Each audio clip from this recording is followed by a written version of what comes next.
Coach Chot, and Sir Toby for believing in the cause and supporting us with their time and wisdom to bring you something that we hope will be value adding. Our final message for the youth is that we hope you can use this event to your advantage, and we hope you can continue to dream, dig in, and work hard to reach for your goals.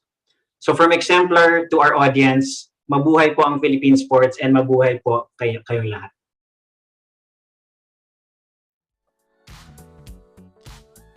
Thank you so much for that, Sir Robbie.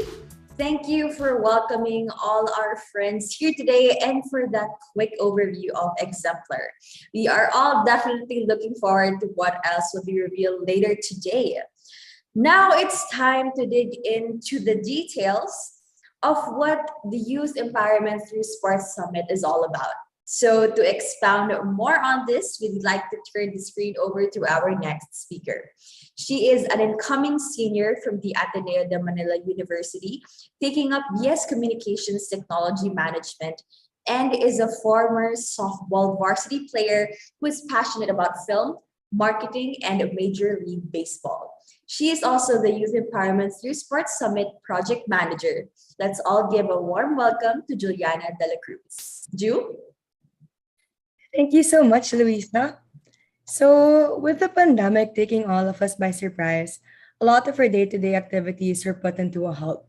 This involved having to attend their on-site classes, hobbies, and meeting up with their friends and families. Generation Z, in particular, were highly affected by this drastic change, having to deal with on-site classes for the first time while being isolated from their day-to-day support systems, such as their friends and other communities. This made their experience a lot of more fatigue and in turn caused them their optimism, especially when the lockdown felt like there was really no end in sight. This calls us now to reinvigorate the youth, to continue to be resilient, and to empower them as they face the different challenges stepping into the new normal. With that, we would like to introduce the first virtual Youth Empowerment Through Sports Summit, also known as the YES Summit.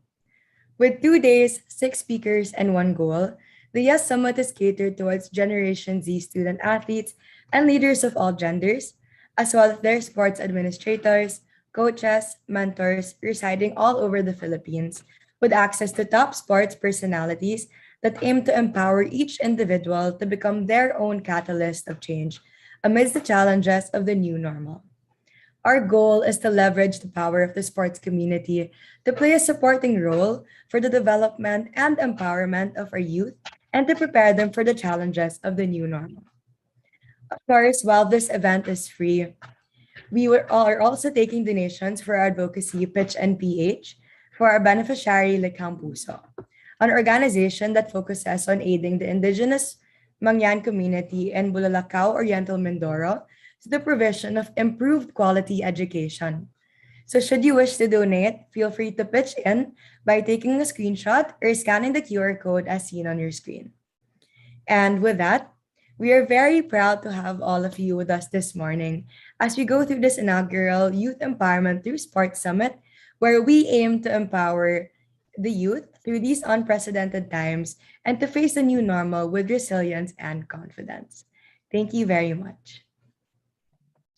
Thank you for that, Ju. Thanks so much for shedding light on why we have our esteemed guests with us this morning, and more so, why it is important for the youth to attend this first ever Youth Empowerment Through Sports Summit. Now, are you ready? Because, of course, just as promised, our SSS Star Studded Summit will already begin with a decorated sports icon who will be giving her opening remarks this morning. Today, we have with us one of the most accomplished athletes in the country, a swimming champion who has represented the Philippines in 5 Southeast Asian Games and 3 Olympics. Some of you might also know her during her time as a TV host for Game Plan. She was a sports commissioner in the PSC from 2008 to 2016, and now she's the president of the Philippine Olympians Association. We really look up to her not only because of her achievements, but also because of her advocacies and her visibility, for being a voice for women in sports and choosing to stay involved to bring Philippine sports forward. You know, it's such a privilege to have her here with us this morning, gracing us with her presence today for her opening remarks. Join me in welcoming Miss Akiko Thompson Guevara.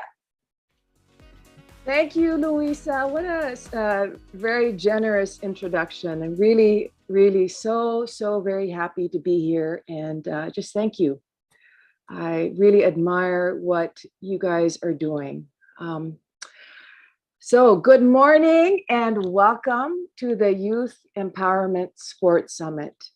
You know, I can't help but love the acronym of this summit as it resonates with me. Yes, we can grow, we can do, we can be and accomplish so much through our participation in sports. I'm really very excited for your weekend ahead, which I know will not only inspire and inform, but it will empower and equip as well.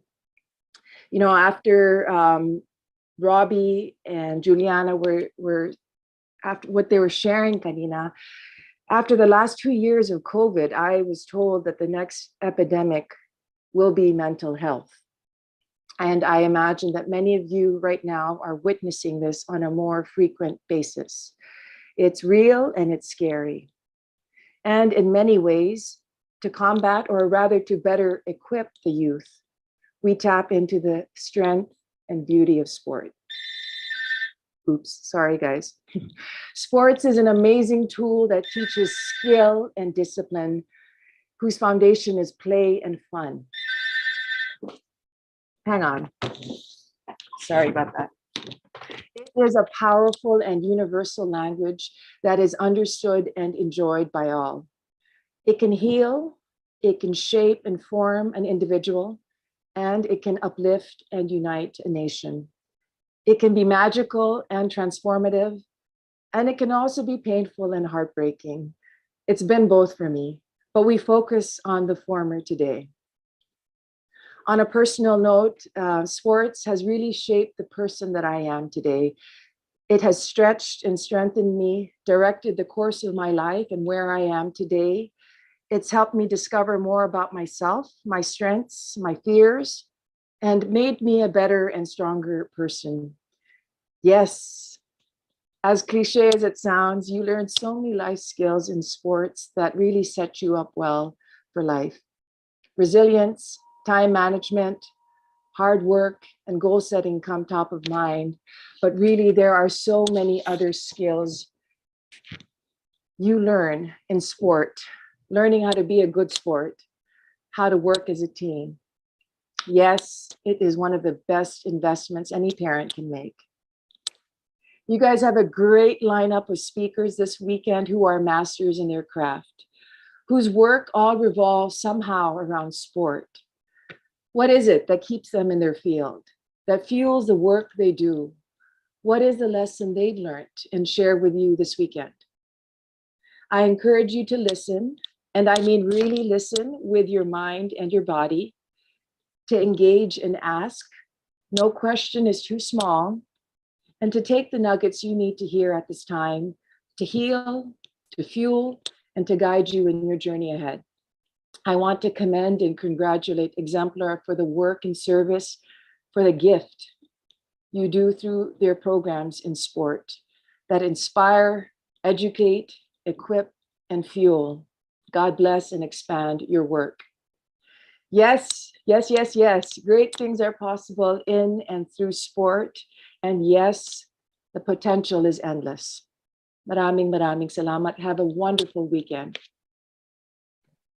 Yes, indeed. Thank you so much for that, Ms. Akiko Thompson Guevara. I think you nailed it to the head when you said that sports can teach you lifelong skills that transcend to different, if not all, aspects of life. And we're starting with that today. So before we let you go, Ms. Akiko, we just want to check in with you real quick. We want to ask what's been keeping you busy lately. Thanks, Louisa. My kids have been keeping me busy, but thankfully also because we're slowly emerging from COVID. Things are opening up, and so our swim school is back in operation. Hooray! So I'm back at the pool, and it's so nice. It's so nice to be with the youth again, and to see kids interacting socially and learning skills. So I'm just happy to be back in the water. Wow, that sounds so great. It's so nice to know that you're ramping up the things you're doing to help Philippine sports in every way that you can. Even now, so glad to know that you're back to where you belong, you're back to where you want to be. Once So a fish, always a fish. that's right. Okay, so now for just before you go again, we want to ask you, Miss Akiko, what it is that one piece of advice you were talking about nuggets of advice earlier. Can you give our gold diggers today one piece of advice for them as young athletes or aspiring athletes or people who are just really into sports? You know, one thing that my mother told me, Luisa, when I was young is that, if the gold medal was served to me in a silver platter, I wouldn't appreciate it. And so I really believe that everything worthwhile in life will take a lot of effort, will take a lot of hard work, will take a lot of sacrifice. And it's painful. Going through it is painful, but believe me, it is so worth it. The work that it does in you that you can't really appreciate at the moment while you're crying. Uh, Discipline is something we all need in life. And that's why sports is awesome, because just in and of itself, it asks that of you, that commitment, that discipline, and really, again, it's ugly and painful, but it's good. All right, I think there's no better way to say that. So thank you again so much, Ms. Akiko Thompson Guevara, and thank you for being a part of our historic program. Keep up the great work. Thank you so much. Now, are you all ready for the exciting part? I know I am. It's time for us to go cheering from the bleachers for our first esteemed guest.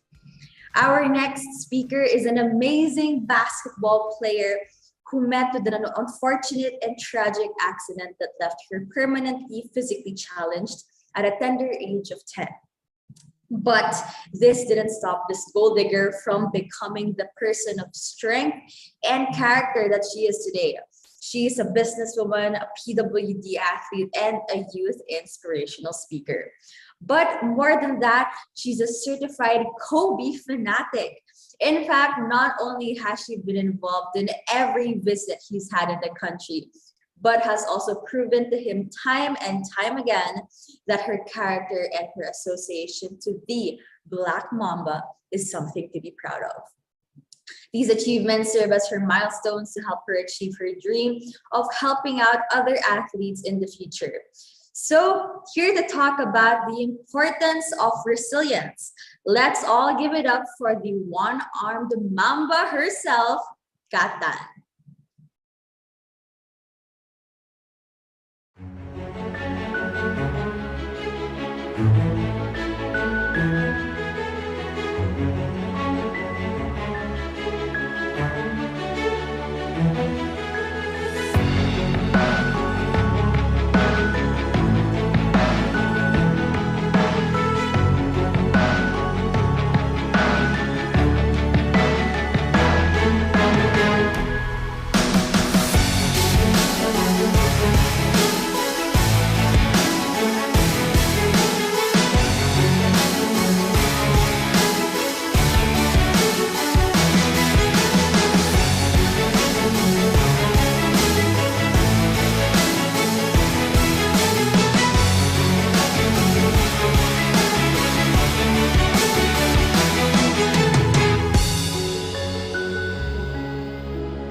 Hi guys. Hello. Good morning, everyone.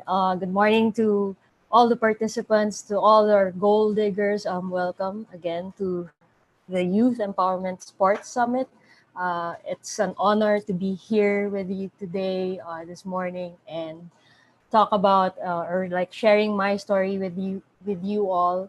And I hope that with at the end of this of my talk, you will all be inspired and be motivated in your life and in sports. So just a quick facts about me. As you've seen in the video, I'm a motivational speaker, incoming, future entrepreneur, handling our family business. Right now, actually, I'm in Cagayan de Oro. This is my second home, but I'm actually from Manila. So yeah, and I'm recently a professional basketball player, as you know. I'm proud to say, but I recently just joined the WNBL event, the league. So I have the ID, so I can say that I am a professional basketball player now. And but I was a former basketball player in Zobel, in grade school and high school. I wasn't able to play basketball in college because I had to focus on my studies, which is also very important, aside from being involved in sports. So excuse me. And yeah, I'm also a basketball coach, a trainer, and a fitness enthusiast. So aside from playing basketball, aside from being a basketball player, I'm also a fitness addict. I usually work out 3 times a week, and then the other days I play basketball. So yeah, I'm a very active person. And you know what, it's actually very important for someone to also be active in those things, because aside from also taking care of our mental health, it's also important for us all to take care of our physical health, which also helps us, build confidence, and builds our character, as a person, not only just in sports but in life in general. So also, on a personal note, I'm an only child of my parents. And when everything, when the life that I had before I had the accident, I was a very active kid also. But my dad used to call me Daredevil. He had that nickname for me because since I was a kid, I always, you know, I've always wanted to try new things, and I didn't care how much energy or willingness it will take for me to do those things. But yeah, and so you can say that from the very start, I had that in me. And it actually helped me mold my character um, to who I am today.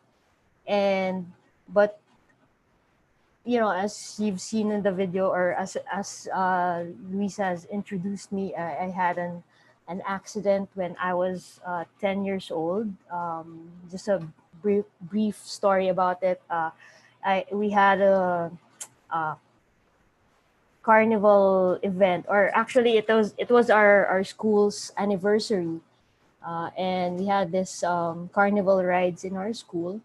And the way we celebrate it every year, our school rents carnival rides, and one of my favorite rides was actually the Caterpillar. I don't know if you guys are familiar with that.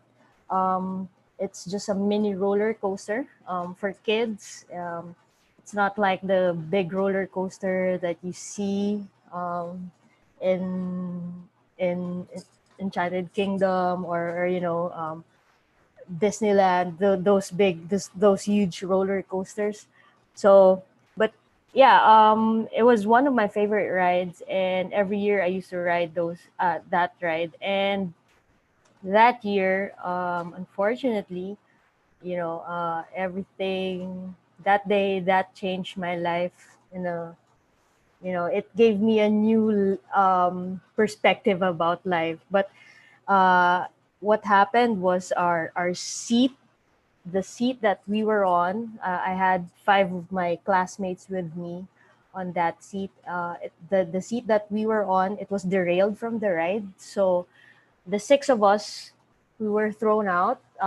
We're like flying in the air, and me, I landed on the walkway of the ride, which it instantly cut off my left arm, because what happened was the operator left the scene, and while it was all going, everything's going crazy, the ride was still moving.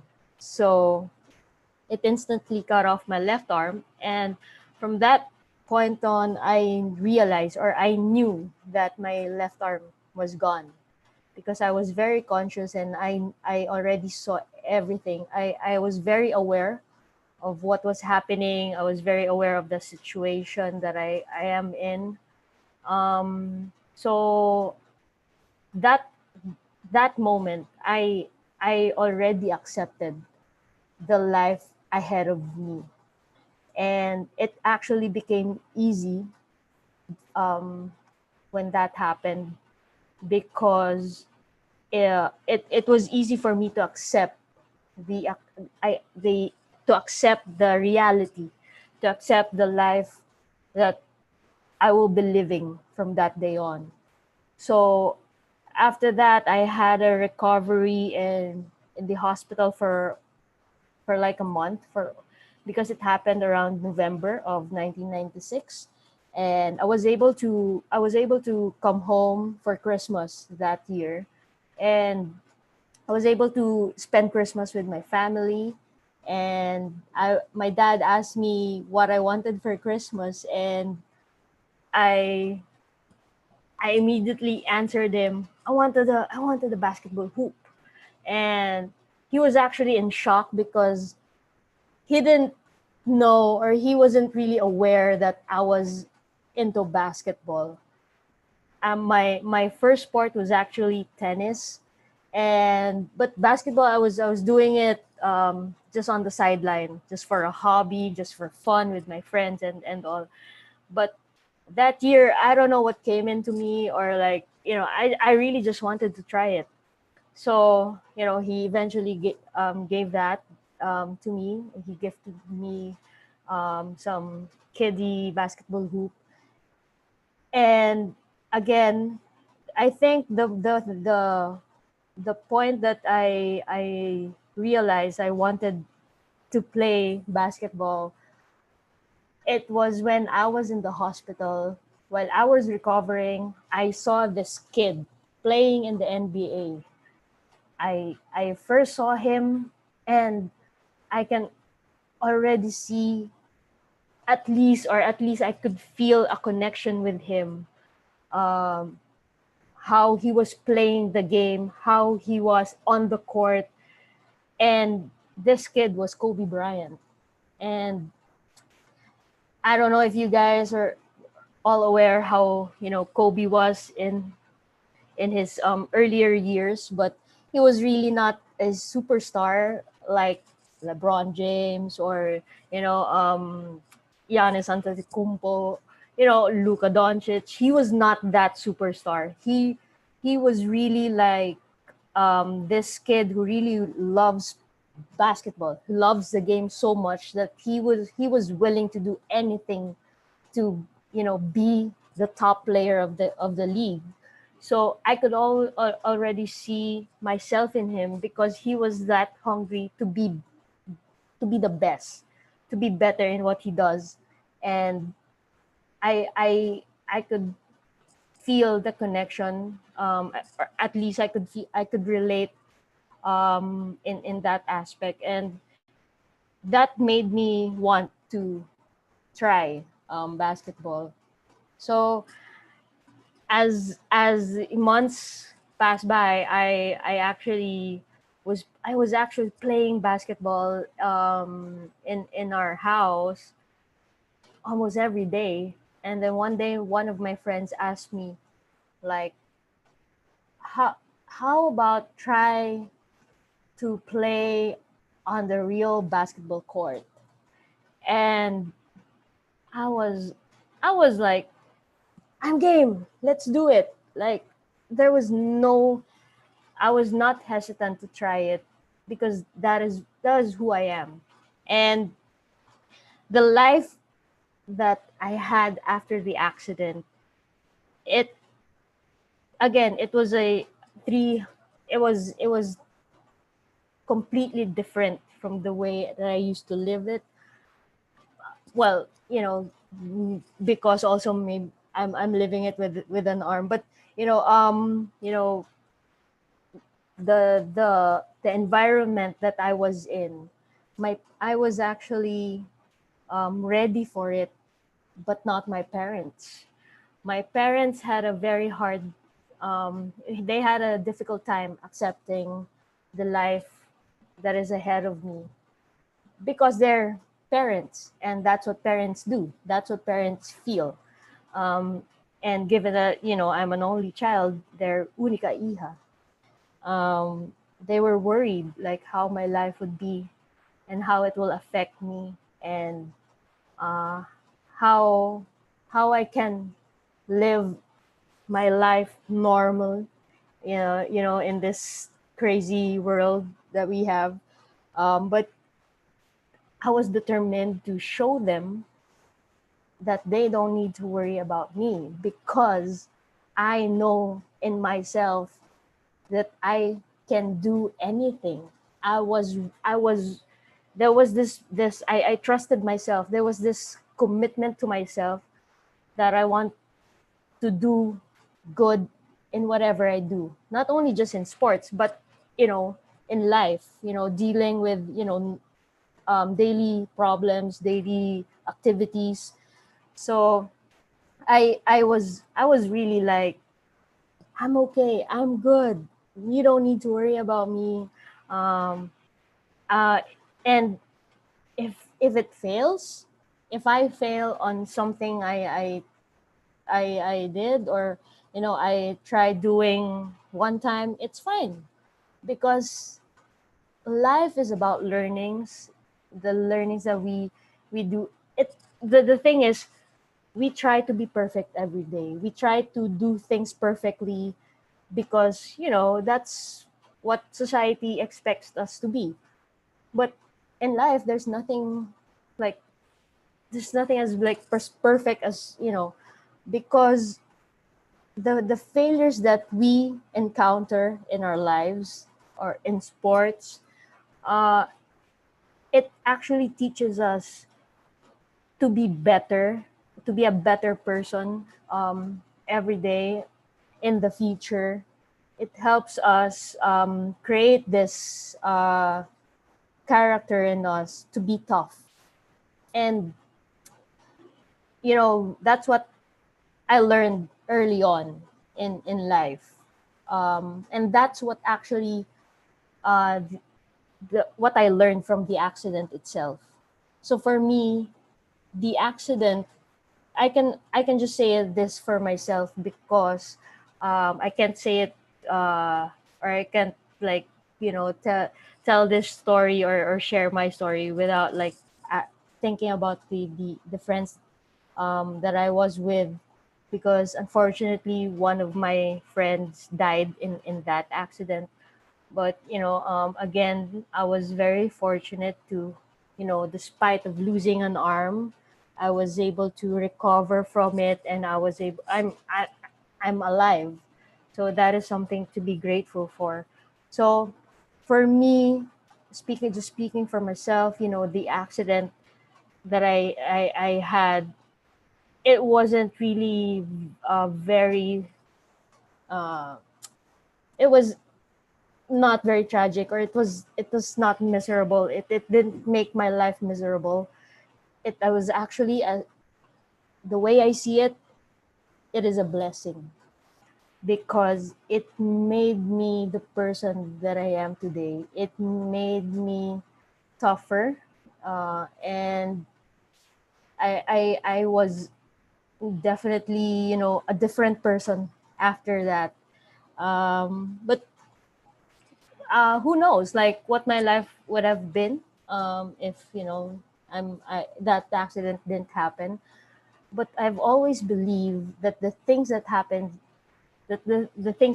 in our lives, it was already written, and it's the things, again, as cliche as this may sound, everything happens for a reason.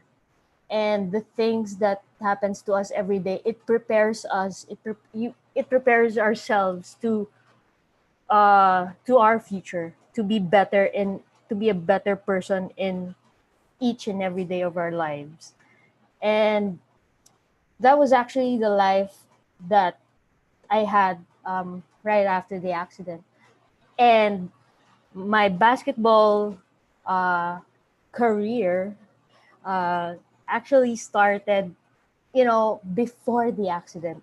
When I had my left, my when I still had my left arm, when I was still physically complete, uh, I actually tried out in our school varsity team, but that year I was rejected. So again, at an early point in my life, I have already encountered rejection. Can you imagine at the age of 9, 10, um, like how can a kid um, accept rejection? Um, because I believe that the things that, again, we encounter in our daily lives, we it has a big part on how we're gonna live our life. And for me, that rejection led me to want it more, to challenge myself that, well, uh, most kids would actually just, all right, just forget it, not for me, um, and just accept that.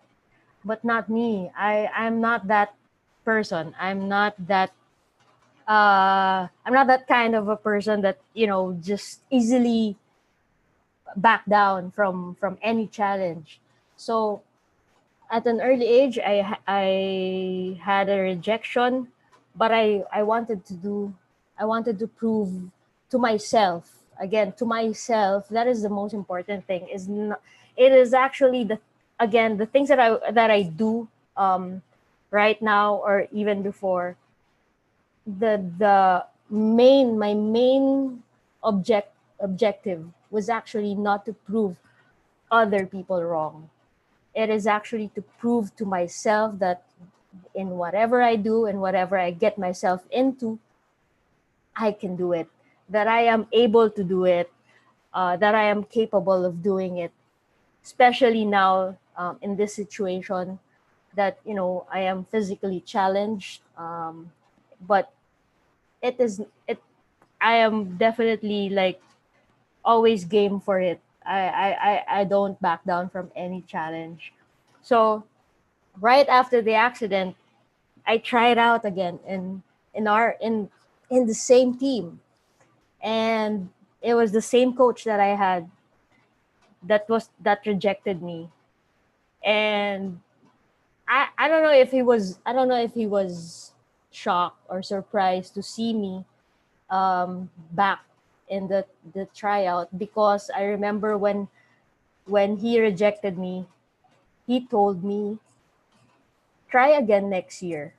Try to build some muscles, or try to build some or be maybe by next year you'll be taller, you know. So I said, all right, I'll do that. But again, later that year the accident happened, but it did not stop me from trying again. And I showed up, I tried out, and the first thing I told him was, do not treat me any differently. from my teammates. Do not do not give me special attention. Do not give me special treatment. Just treat me the way that you treat others. Um, I For me that is important. I don't want to. I don't want to. Again, with Miss Akiko mentioned earlier, the message or the advice that she got from her mom, again, like the achievements that we get in life, there's nothing special to it if it was just handed to you. It's very worth it that the things that you achieve in life, to yourself and in yourself that you've worked hard for it, that you deserve it. It was not handed to you. So yeah, I mean, it's just being truthful to yourself, being truthful to others, and being fair in life. So yeah, that was actually my message to that coach. And I weeks after, what he told me is like, when he was picking players already to form a team, he gave me a slip and just have this signed by your parents and you're part of the team. But it was not easy for me, um, because I had to I had to work hard twice as much, or maybe more than what my teammates would have worked for in during our trainings. I had to stay after training, our official training, because I wanted to work on myself, to work on my abilities, because it was actually a challenge. And I was ready for it. So eventually, I was not um, a star player of our team. And maybe now I still don't consider myself as a star player. What matters to me, actually, whenever I play basketball, is that, first, I love what I'm doing. I feel at home. I feel the real me when I'm on the court. I know that I'm very confident. I guess that would make separate my on court cat to the off court cat, because when I'm on the court, I'm very confident. It doesn't matter who I would take on. I'm just game for it. Like when I'm doing basketball.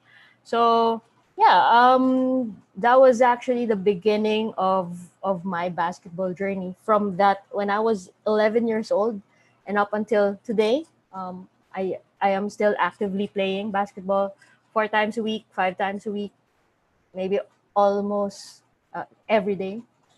Um, and because basketball played a huge part of my recovery, of who I am. Sports uh, teach me sports taught me how to be resilient, uh, and maybe also, of course, this discipline, all the other stuff that comes when you're in sports. Discipline, the being persistent, being committed, being consistent in what you do, the the time that you give, um, uh, for you to develop your skills in sports. It takes a lot, and I can apply that. The things that I've learned on the court, I apply that uh, off the court, and that's what made me who I am today. And that's uh, how it that this other persona of me, the one armed mamba, was actually created. But it was actually um I think I felt the validity of claiming that nickname when I had the, as earlier mentioned, I've met Kobe a couple of times, but there's this particular time that was very momentous in my life, and this was the an event that he had here in Manila that I was able I was able to show him my game. The times that I met him before, it was just, he knows my story. We just talk, and he knows that I can play basketball despite of my situation, of my circumstances. But this thing, he was actually able to see me play basketball. He was able to see me on the court. And as I've said, I am very confident when I am on the court. So when he had this event in Manila, he had this challenge wherein he gets to choose one player out of the 24. We were 24. We were 24 players, and he was able. He'll get to choose one player who will take the shot from the 3-point line. I don't know if you guys are aware of that video, or maybe if you're aware of me. Anyway, but it will be shown after this. so so it was a 3-point challenge that the player had to make, because if the player misses, everyone runs except for the player who shot the ball. And in basketball, like, or in any sport, in any team sport, like, you are your team, you are as one. But if you see like your other teammates having a hard time pushing themselves, like, running all over the place, and you're like just standing there watching them. I was The pressure was there, and it's a no-no, right? Like, you feel guilty, you will feel guilt that you are responsible for their misery. But I was very determined. So eventually he chose me. He pointed at me. Actually, there was this one coach who actually volunteered me to take the shot. It was like, hey Kat, this is you. You do it. And the moment that he said you do it, I said, game. Let's do it. And Kobe didn't actually, I don't know if he realized that, I was missing an arm. I don't know if he realized that it was me who was making the shot, but knowing Kobe, he knew. But he did not make a fuss about it. He did not like question me. He did not like, well, he didn't actually make a face. I was actually like, are you gonna, um Mamba mentality me? Are you gonna like psych me, like try to scare me? But yeah, he was just like, all right, let's go, game, you do it. And he was giving these instructions to me, just like a normal player. And I was like, okay, let's do this. And I am very, I guess you could say like 70%, or maybe let's try to be at least subtle about like 60%. I was I know I can do this, and the 40%, let's say, it's luck.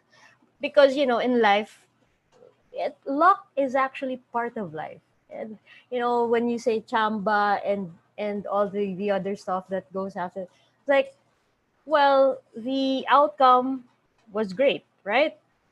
Even if it was chamba, you made it. You you know you've already won in that.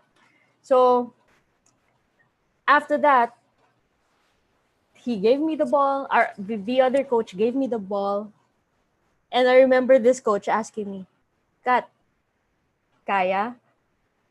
And I was like, "Sure, yeah." I was really ready to do it.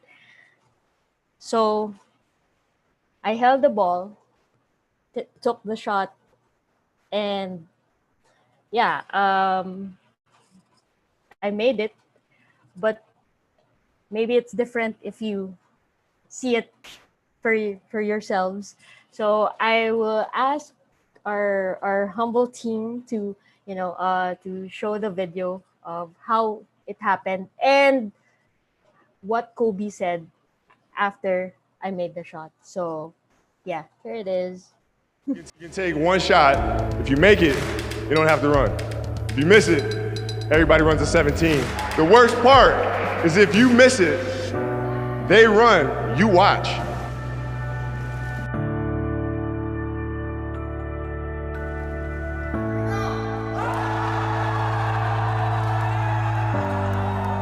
Bring it in, man, bring it in. No, she let the ball go and it's in the air. I was like, oh, I let it go in there. Wow. So that was just a quick bit of how it all happened. So yeah, it was a very life-changing event also for me in my basketball career, because it that actually had the my other persona of the one-armed Mamba. But the Mamba mentality that Kobe was trying to um, I guess share to everyone, or trying to impose to everyone this mentality. One of my friends actually told me, before Kobe had that Mamba mentality, you already had that in you when the accident happened, when you tried out in the basketball team, and every day you already had that mentality. So he was just claiming, like, before Kobe, there was you. There was this cat mentality. But so I mean, I guess that would when he said that, I was I was telling myself, I was right, trying to have this connection with Kobe, because as I've said early on, I had this feeling. I had this feeling of connection to him. I just didn't know how it will happen or when it will happen, but you know, that's how uh, it it happened for me, and it was not easy. I had to go through a lot to be on that moment, be on be where I am that day, be where I am today. It was not an easy path to take, but I was ready, and that is also important for you guys, for everyone, um, in especially in sports, that you all should be ready for whatever challenges, for whatever it will take for you to be successful in what you do. And just a quick like how Kobe defines the Mamba mentality. It is the constant quest of being the best version of yourself. So wanting to be better every day, not only in sports, but also as a person, as a human being, as an individual, to your friends, to your coaches, to your as a daughter, as a son, to your parents, as a friend. But being that best version of you, and that is very I guess it was worth it, like for me, being in that position in my life, that time, i I was like in cloud nine when everything happened. But that's just one day, that's just one moment in my life that I know I will carry on every day, and I will it will help me um, be who I am, be better person, be better in what I do, because I will always go back to that moment that I had this challenge. I will always go back to what happened to me when I had the accident. because it taught me a lot. It taught me to be tough. It taught me to be resilient. That no matter what life gives me, I am willing and I'm ready to take it. Um, and one thing that helped me be or have that or be that person is having a positive mindset. uh Positive mindset, right? Not being positive in COVID or anything positive, right? Don't again, be safe, guys. But yeah, having that positivity in you, always seeing good in everything, trying to see good in everything. Even if it's at some point it's not good, it's ugly. Eventually it will be better, because that's how life is. You're not always on the downside. You have to work your way up to, at least be where you want to be in a good place. Be in a good place, guys, not in a better place. You get that joke? Good place, okay? Be in a good place in your life. So having that positive mindset, that mentality pushed me to believe in my own capabilities despite of my circumstance. It constantly pushes me beyond my limits. um, and also for me personally to reject the thought in me that just because I lost an arm, just because I lost a physical part um, of me, I am not capable of doing anything. I'm not capable of doing things normally, and the things that I want to do, or just be the person I want to be. I for me, the mindset that I had is like, I only lost one part of me, one physical part of me, but I did not lose myself. The life that I was given again, the second chance that I got after the accident, it was a very tragic event. It's really a life and death situation. I actually had a near death experience. So aside from losing my arm, I also had 7 wounds on my head. So it was actually, I was really 50-50. I was really fighting for my life at that point. So I did not want to waste that opportunity, the chance that I was given to live my life again. Um, and I want to savor it. So I did not waste any moment.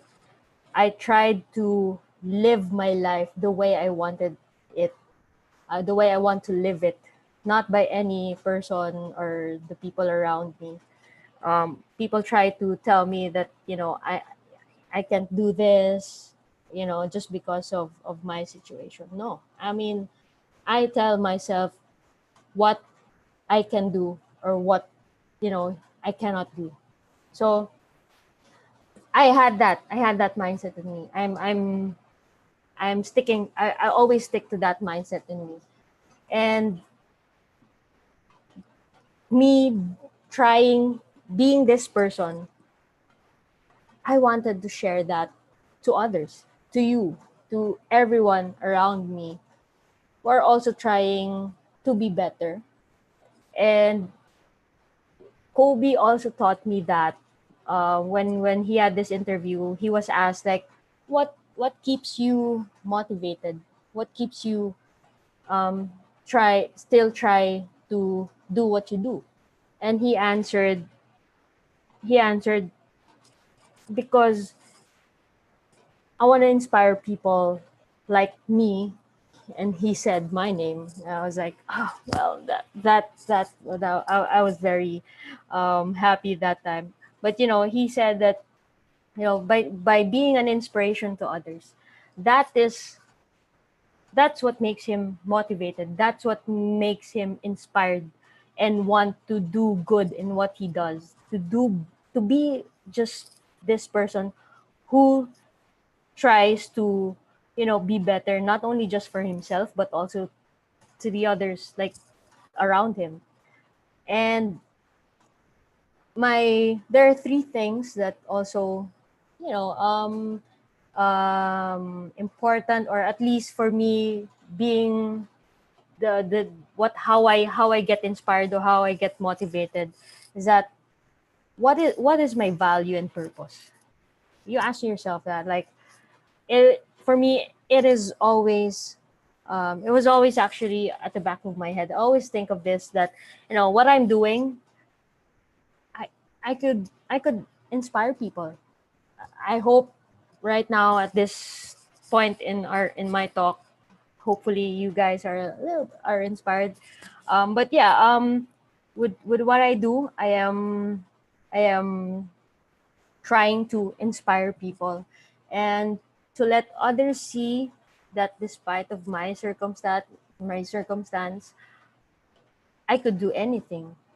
And trying to change the perspective of others, that when it comes to people like me, not just me, but also like other athletes or other people who have, who are physically challenged, mentally challenged, or not like having this tough challenges daily. I try to do it also for them, to show others, like, we are not defined by our um what do you call this, by our situation, by our circumstance. It is what we do, how we are as a person, and how we live our lives. So, and to be that different, I also want to be, to make a difference in someone's life, and to be that difference, and trying to be significant in someone's life. It was very worth it, like knowing that, um, just by doing what I'm doing, I get to inspire people and touch other people's lives, and change their lives, or hopefully you guys change your lives in some way. um, and my goal in life, and one of my dreams, is actually to, really inspire and try to uh, help people, or like others, let others see the world with no limits, and to reach beyond those limits with courage. And so I always stick to that purpose, that um, I am doing this for that, in that um, purpose. Second is like being committed again to myself, and being consistent with what I'm doing. Trying to For me, being committed, trying to achieve what I want, trying to achieve the goals I have for myself, and just trying to creating a habit of being consistent helps you do that. It doesn't happen in a day. It doesn't happen in a snap. uh you have to be consistent. You have to be, at least, doing it on a daily basis, at least trying to do it on a daily basis, for you to be 100% in it, to be committed to yourself, that you can do whatever you want in your life. And lastly, by doing so, by being consistent, you're already pursuing excellence in your life. It's just a one line thing for me in pursuing excellence, is that I can instead of I can't.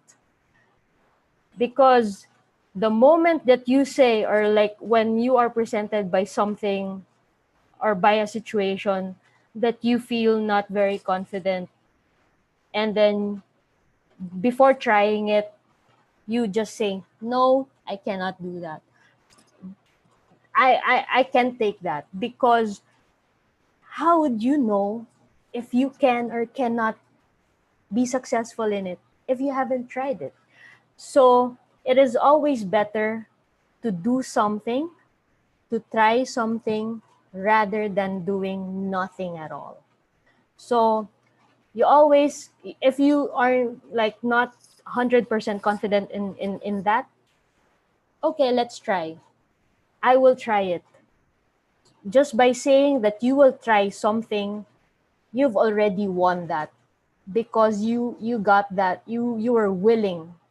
If it fails, if you fail, worst case scenario, you fail in that, it doesn't matter, because you've already won just by trying. And if you fail, it you can try again. You in life, we have there are a lot of chances, and you can just try again, and the next time you try it, you already know what to do to be successful in it. So that's how the learnings you come in, because you take that, oh, what did I do wrong in my previous action? I will not do that again.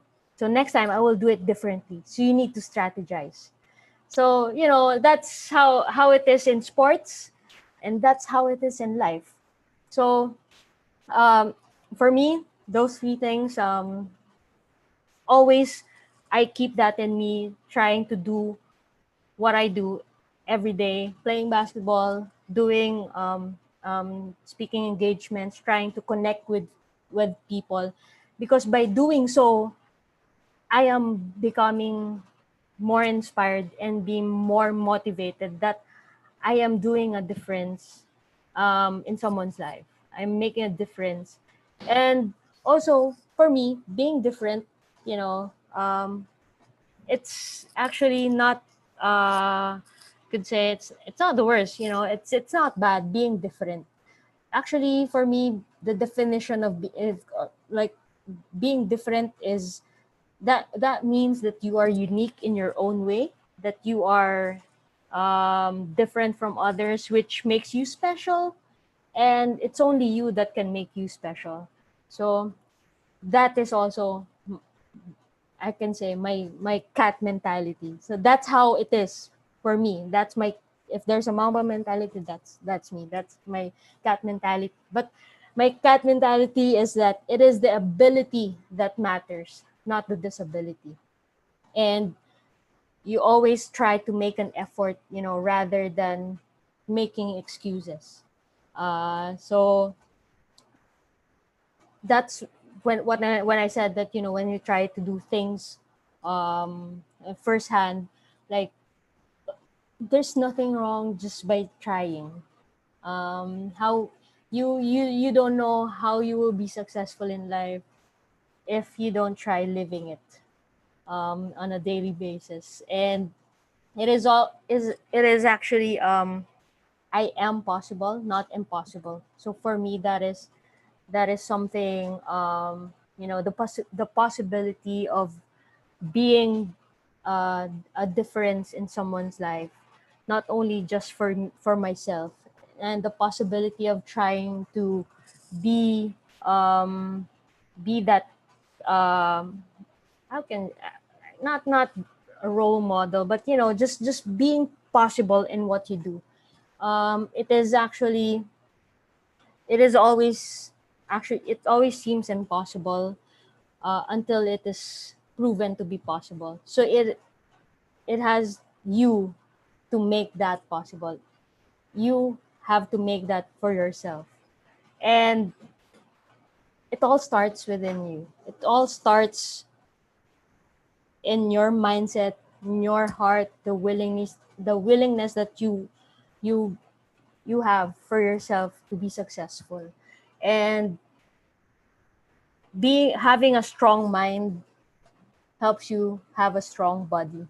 Have Having a positive mindset helps you to be more positive in life. Having a happy mindset makes you happy in life. So that's how it is. Like, your body reacts to what your mind tells you. So if you feel that, you can't do it, that's how you're like, or if you know that you can't do it, your body will react to that. See, it's always, you have to be, I can do it, I can do it, yes, I can do it. So again, it is always better to stand out than to fit in. So be don't feel bad if you feel like you are different from others. Make yourself special. That's how it is like for you. And I'm just gonna try to wrap this up before for of course our next speaker. But hopefully my how I shared my life story, because it doesn't end here. My story doesn't end here. It could have ended a couple of years ago, 25, 26 years ago. Um, but it did not end. And I'm continuously doing my best to be better in what I do, to be a better person, not just for myself, but also for you guys, to be more inspired in your life, that no matter what life brings you, you are ready to take it. You're ready for any challenge. What takes is just you need to believe in yourself, and you need to trust yourself that you are capable of doing anything in life. So every day, I want you guys, my challenge to you all is that you be better every day. So again, it's me, Kat Tan. Call me Kat. And hopefully you are inspired by this time. And again, thank you for taking the time to listen. And hopefully you can also share my story to your friends, your family members, anyway. So yeah, again, it is an honor to be here present with you guys today. Thank you so much, and have a good day, everyone. Yes, yes, yes. The cat mentality says that it is the ability that matters and not the disability. Thank you so much for sharing with us the importance of resilience and for giving us that inspiration, Kat. You talked about experiencing rejection, and I love how you said that through every adversity, like rejection, you push on not to prove everyone wrong, but to prove to yourself that you can do anything. I love it because it says that motivation should not be based on others, but should be based on yourself. And that really speaks about who you are as a person. So thank you so much for the inspiration again. But wait, we have a lot more. There's a lot more that came from you guys, because we will now be opening the floor to our gold diggers in the Zoom room here today to ask their questions for Kat. But we already have one question ready for you. And that question is, what's next for Katan? What's next for me is gonna run a family business. No, but yeah, I mean, sports will not stop for me. I will do it as long as I can, as long as I am able to do it, as long as I know I am capable of doing it. Because I try to have that, or prepare myself every day, because I'm not getting any younger. I'm in my mid 30s. I'm not that old, but you know um I try to be physically active, because again, it helps me be on it makes me, or it helps me be on a happy mood. It helps me be happy. So you have to do things that makes you happy, and just by doing so, you are living your life to the fullest. So what's next for me is, I try to, again, my be on my family business, but definitely sports will not stop for me.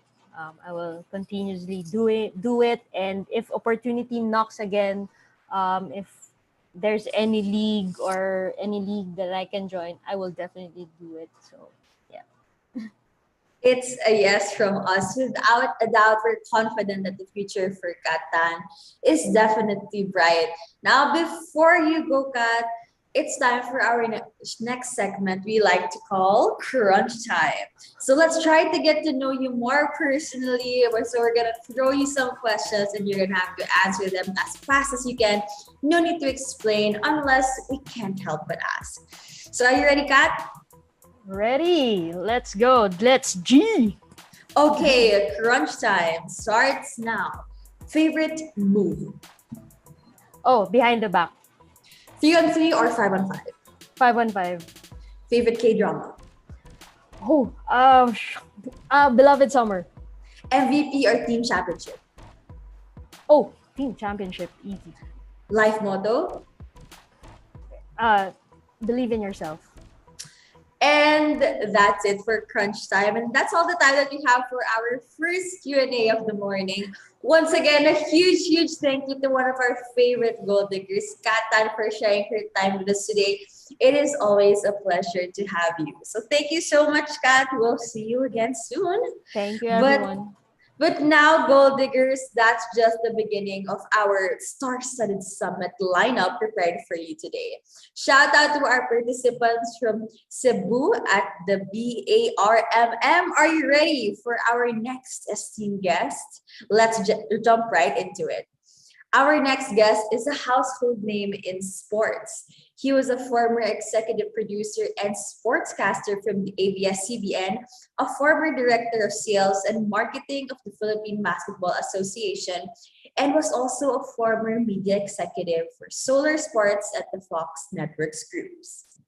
He is currently the first vice president and head of PLDT and Smart Communications. A sports fan and a strong advocate for many of our top athletes and sports programs, it is a pleasure to have this opportunity to learn from him today.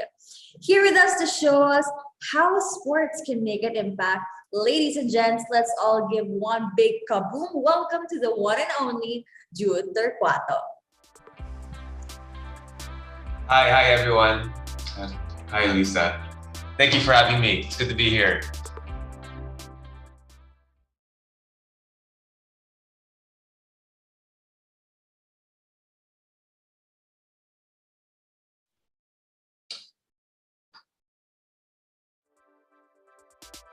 Hi everyone. Hi Luisa. Thank you for having me. It's an honor to be here. I'm looking forward to really having a good discussion this morning. Hi, Sir Jude. It's so great to see you. How are you feeling this morning? I'm doing good. I'm doing good. I just arrived last night from a trip. Good to be back here in the Philippines.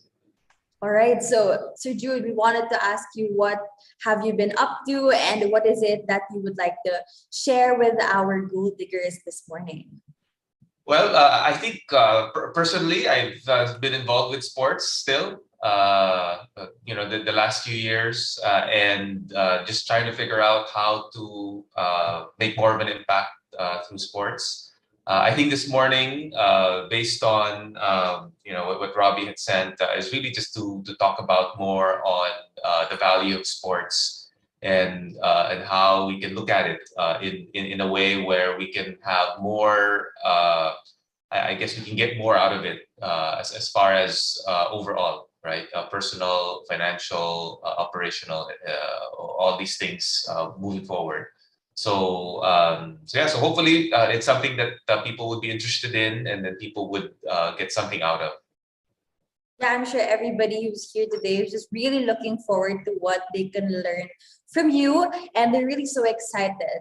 But you mentioned earlier that you recently came back from a trip from Israel, if am I right, for the Future of Sports conference. And so I wanted to ask, what was that experience like? Did you learn anything that we can take back home?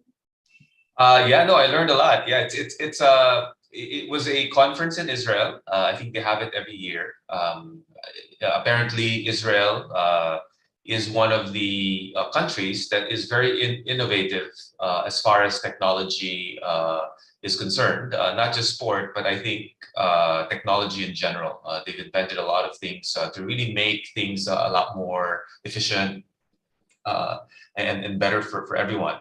So the conference really was more a lot of the tech companies in Israel trying to see how they can operationalize a lot of the technology that they've invented through sports, right? So it's a lot of different things, to enhance performance, to have better broadcasting, to have more efficient operations for the teams.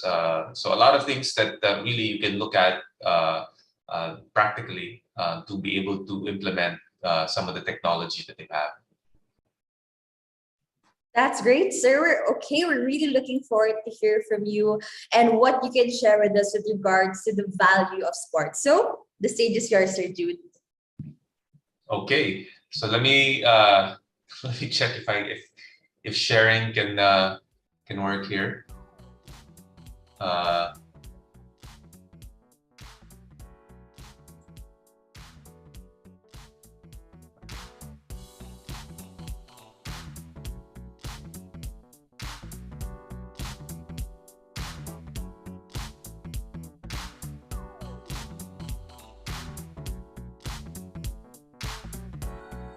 Maybe I can get some help on how to share this thing. Sorry.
It's really trying to figure out how to create more value in sports. It's something that I guess throughout my career in sports, I've tried to determine so that everybody can get more out of sport itself, right? We can go to the first slide, I think. As far as the value for sport, I think a lot of people have conversations and talk about the different types of sports that are out there, and I get this question a lot where people say, why is everyone always focused on basketball, right? Tayo naman mga Pilipino, we as a nation, we're not that tall, but we keep on focusing on basketball, but there's like so many other sports out there, football, volleyball, etc., right? And I think one of the main reasons is really that the sports community always finds value in basketball, despite the performance that we've had so far, right?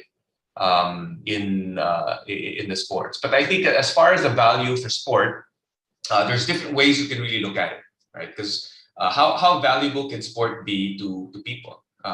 For most people, I think the value is in health, right? I think they go into sports because it makes them healthy, right? Or it keeps them in shape, and these things.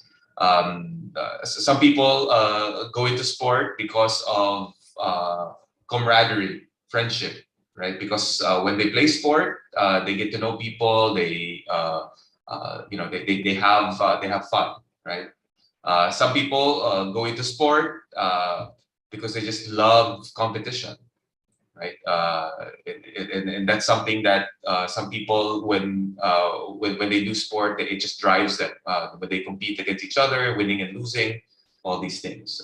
And then there's a lot of things that pertain to the commercial aspect of sport naman, right? People get into it. Some people get into it because of betting. Some people get into it because the whole dynamic of team sport in the professional realm. Some people get into it because some athletes get paid a lot, right? So there's a huge value chain when you talk about sports, and I think it's good to understand that value chain so that we can see as to why and how we can sustain sports itself. Because I think with sports, when people question me why basketball, I think it's because the value chain exists, and the value chain is very healthy within the sport of basketball, right? From the grassroots all the way to the professional level, the ecosystem and the value chain is very healthy, and that's why people continue to pour in a lot of their efforts, a lot of their resources, a lot of the financials into basketball because of that whole value chain and that whole ecosystem being really healthy, right? And I think for us, at least for me, that's how I try to look at the other sports and how to really create the value in that, so that we can get to the same level as the ones that are the most popular, right? So I wanted to start with, I don't know if people know this whole concept of the toothbrush concept. I think it's the next slide. So the toothbrush test. I don't have interaction right now. I mean, I see the chat with but I don't know if you guys are familiar with this thing, but this was mentioned by the founders of Google, Sergey Brin, and I guess in any case, the toothbrush test, and I think this is something I wanted to bring up because I think it's something that we can look at and how we can formulate how we see sports and how we should present sports to the public, right? When asked, siguro sila Sergey on how does Google look at things that they want to get into, or things that they want to invest in, or things that they want to be involved in, right? And the answer was really, very simple for them, and it's something that I guess I would never forget when I first heard it. And he says, we like to test it like a toothbrush, right? And why a toothbrush? So sabi ni Sergey, sabi niya, when we look at things that we want to be involved in, we have to make sure it only has two main components, and this is like a toothbrush, right? So the first component is that it will make your life better, right? So if that thing or that business or that product or that activity will make your life better, then we will consider it, right? And I think the toothbrush, because it cleans your teeth, makes your mouth feel better, does make your life better, right? And then the second thing, which is probably even more important to him, if they are to be involved in that kind of activity or business or product, is that it not only will make your life better, is that you will think about it and use it every day, right? So those two things, very simple, and he compared it to a toothbrush, right? So I think the value of the different products and the different, I guess, businesses for Google is that it will make your life better, and that you will actually use it every day, right? So is that something with sport and that's how I look at sport. How do we make it so that people look for it on a regular basis? I don't know about every day, but if it's something that people can look for and look forward to every day, and it will make your life better, I think in all actuality, in all that definitely, that's something that we can build on, right? In using sport as something that we can really put a lot more value in, right?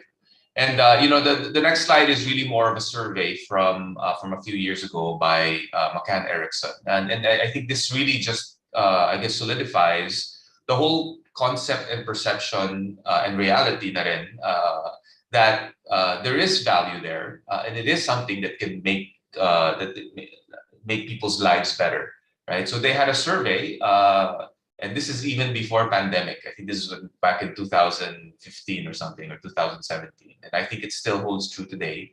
When they had a survey, a global survey, asking what is the one thing that will bring people together, right? That unifies people. And this goes really to showing how incredible and important sports is. Out of all of the different activities, sports was the one that everybody felt brings people together, right? And this is even, ahead of the potential pandemics at the time, right? And the pandemics is probably a little higher now. If you had the same the same survey, but the point is, I think the global sporting events beat everybody else. Because if you look at all of the times that you've actually gone together and been unified with friends and family and even strangers, and you look at all of the list, right? Outside of the pandemics, which definitely unified us all. I don't know if it's positively or negatively, but yeah, food, going out to restaurants, having drinks gets people together, right?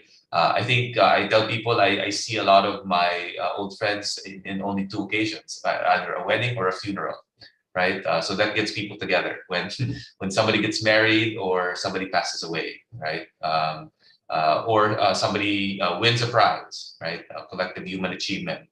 A natural disaster, everybody, when there's a typhoon, everybody comes together and does that, right? But I think out of all of that, just think about the times when Manny Pacquiao actually does fight, and the whole Philippines stops, right? When Gilas Pilipinas actually starts playing, positively or negatively, we get together and really get behind it, right? So sport certainly has the potential to be the driving force to unify people, to unify a nation, to unify a community, right? And that's where we can also derive a lot of the value that we have. Okay. The next few slides I put together is really just I just grabbed the different valuations of the different things that have that people have put together again in the last many years, right? And just to I guess illustrate how valuable sport really is, right? And this is only in North America, in the U.S., right? And the sports rights, media rights business is a $23 billion business, right? It's really more the media companies buying the rights for sports, right? And this is really just the top tier sports pa lang. Right? And then this is only North America pa lang. I think the global value is probably double this, right? If you so sport just on media rights is probably around a $40 to $50 billion business already, just for the media companies trying to acquire rights to be able to broadcast sport, right? So there's a lot of value in sport just through media rights. Okay. What about sports franchises? I think if you look at the sports franchises, again, this is only North America, and I didn't even go through the top 40. I think this is just the top 6 or 7 from that list. That you can go to that list as well. But look how the price or the value of these teams have grown, right? Multiple times, from the Dallas Cowboys to the Los Angeles Lakers, right?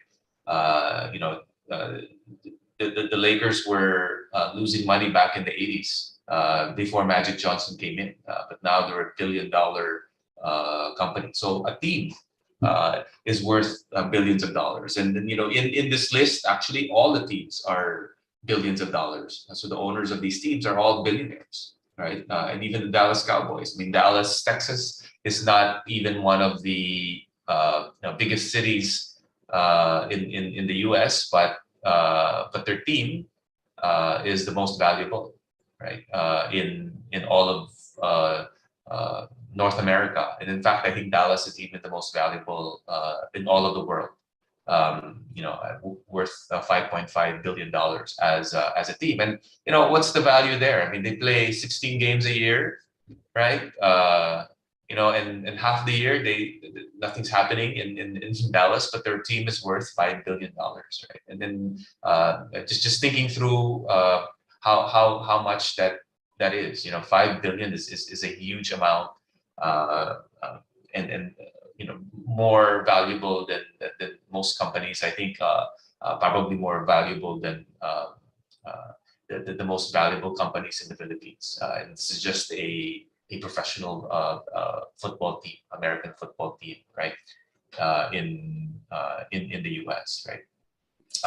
And another way to look at valuation is really through the athletes. You know, I mentioned earlier that people put value in sport because it gives them health, the teamwork, camaraderie. But you know, they put value in sports because eventually, if you are the elite and you are the best, especially in sports that are very popular, you get paid.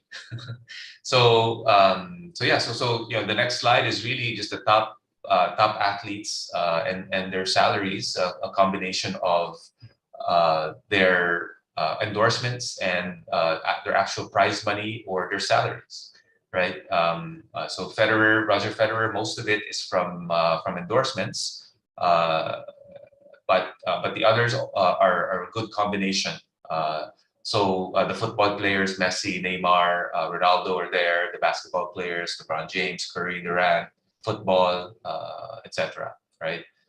So athletes, we're talking in the millions of dollars, even in the hundreds of millions of dollars, right?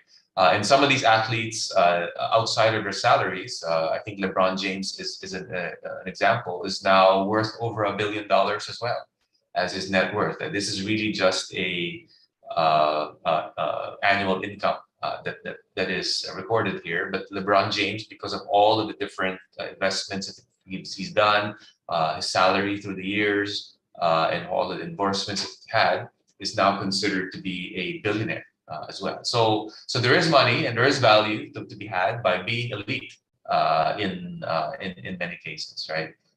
So I guess the question is, you know, with all of this value, and we're talking in the billions of dollars, right? Maybe billions for media rights, billions for sports teams. You can argue billions na rin for athletes because Michael Jordan and LeBron James are both billionaires already. But you know, minimum in the hundreds of millions, multi-millionaires for the athletes themselves. You know, where's all this money coming from? Why is there such a huge ecosystem, right? And then we can go to the next slide just to ask that question, I guess. Where's all the money coming from? You know, why is it billions and billions and billions and billions of dollars? You know, and you know, it's hard to fathom that number, right? Because for us, you know, it's actually even times 50, so that's 50 billion pesos for $1 billion, $1 billion, right? And I think you know, and sport is a very funny game, right? And when I talk to people, I think the main reason, and I think this is 90% of the reason why there's so much value in sport, is that it's just the ultimate vehicle for fan loyalty and fandom, right? And that's where I put the next slide actually for it, right? So ultimately, the fans create the value. Sports fans are it's a different animal, right? I also tell people that uh, sports fans are the most irrational people in all of the world, right? And I'm one of them, actually. Like people and fans do things that they wouldn't normally do for their teams, for their athletes, for their sport, because they are fans, right? Just think about it across all gamut, right?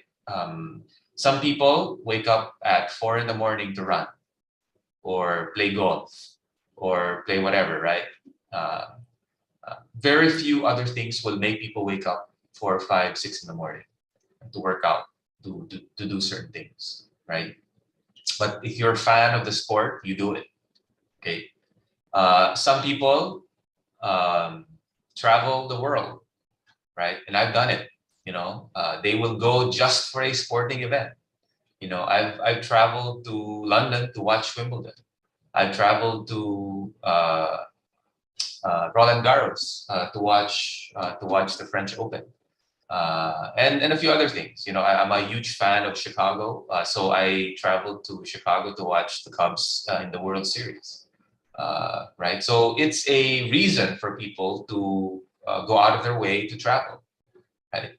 And fans, and this is for me is one of the more irrational parts of it is, they pay a lot of money to watch their favorite teams, right? When I was in Chicago, when the Cubs made the World Series, because they hadn't made the World Series in over 100 years, some fans paid 60, 70,000 US dollars for one ticket, right? The Toronto Raptors, when they made the NBA Finals for the first time and won the NBA championship for the first time, same thing. I think it even reached $100,000 because they've never been to the NBA Finals ever in their history, right? So I actually went to Toronto to watch a game there, and it was crazy. It was that city was so vibrant, it was so alive, and they were so happy to be there. And people were willing to spend a lot of money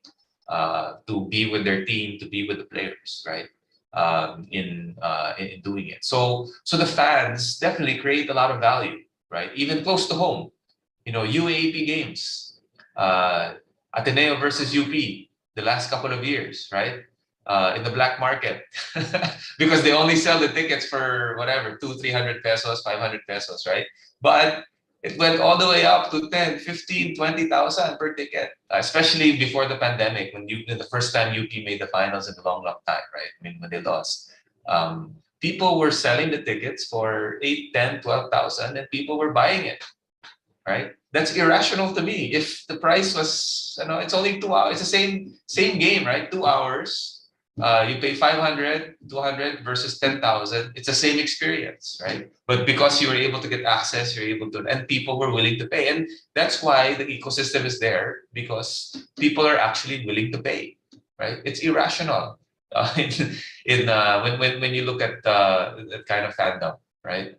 If you talk about technology, it would be the same, right? There's this thing now in the metaverse with NFTs. I don't know if people are familiar with these non-fungible tokens, right?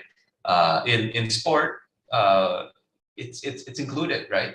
So some electronic digital images and representations of teams and athletes. They're going for, I think Steph Curry dropped an NFT.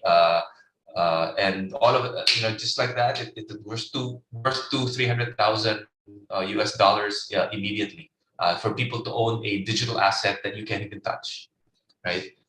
Irrational, I guess for me, this is where the value comes from, right? People are willing to pay, people are willing to sacrifice, people are willing to do a lot of things that they wouldn't normally do. for their team, for their sport, for their favorite player, favorite athlete. And that's why I think the value gets created, right? And with that in mind, I think that's how I think we've, or at least I've looked at it moving forward, is to treat sport as a regular marketing product, because it's really the fans. The fans are the main customers. So might as well look at sport as a product that you can build on to create that connection with the fans themselves, right? Because the more connected you are to the fans, the more you have a chance to increase the value of your asset, of yourself, of whatever it is, right? And this is the perfect time to be able to do it, because or it might not be the perfect time, but it's the best time in the history of time to be able to connect to fans because of social media, right? Because of you don't need third parties anymore. I think teams, athletes, fans can now be connected almost directly because of technology, right? And that's where, coming from that Future Sport conference in Tel Aviv, Israel, that was the realization that now the fans are empowered, the athletes are empowered, not just the teams, right? To be able to have that connection and to be able to increase the value. And in some cases now, it's not just the ability of the athletes and the teams that's important. It's how they connect with the fans. Some of the most, like the Dallas Cowboys is a perfect example. The Dallas Cowboys hasn't won a Super Bowl in like 20 years. I mean, they haven't won. In fact, they lost again in the playoffs this past season, and yet they're the most valuable franchise in the world, right? So winning is not the only thing that will make you valuable. It's really how you connect with fans, how you evaluate yourself, and how you are able to create that ecosystem for your brand and for yourself and for your team, right? And then all these teams, and not everybody can win, right? In every sport, but everybody can really figure out how to make themselves more valuable within the whole ecosystem, right?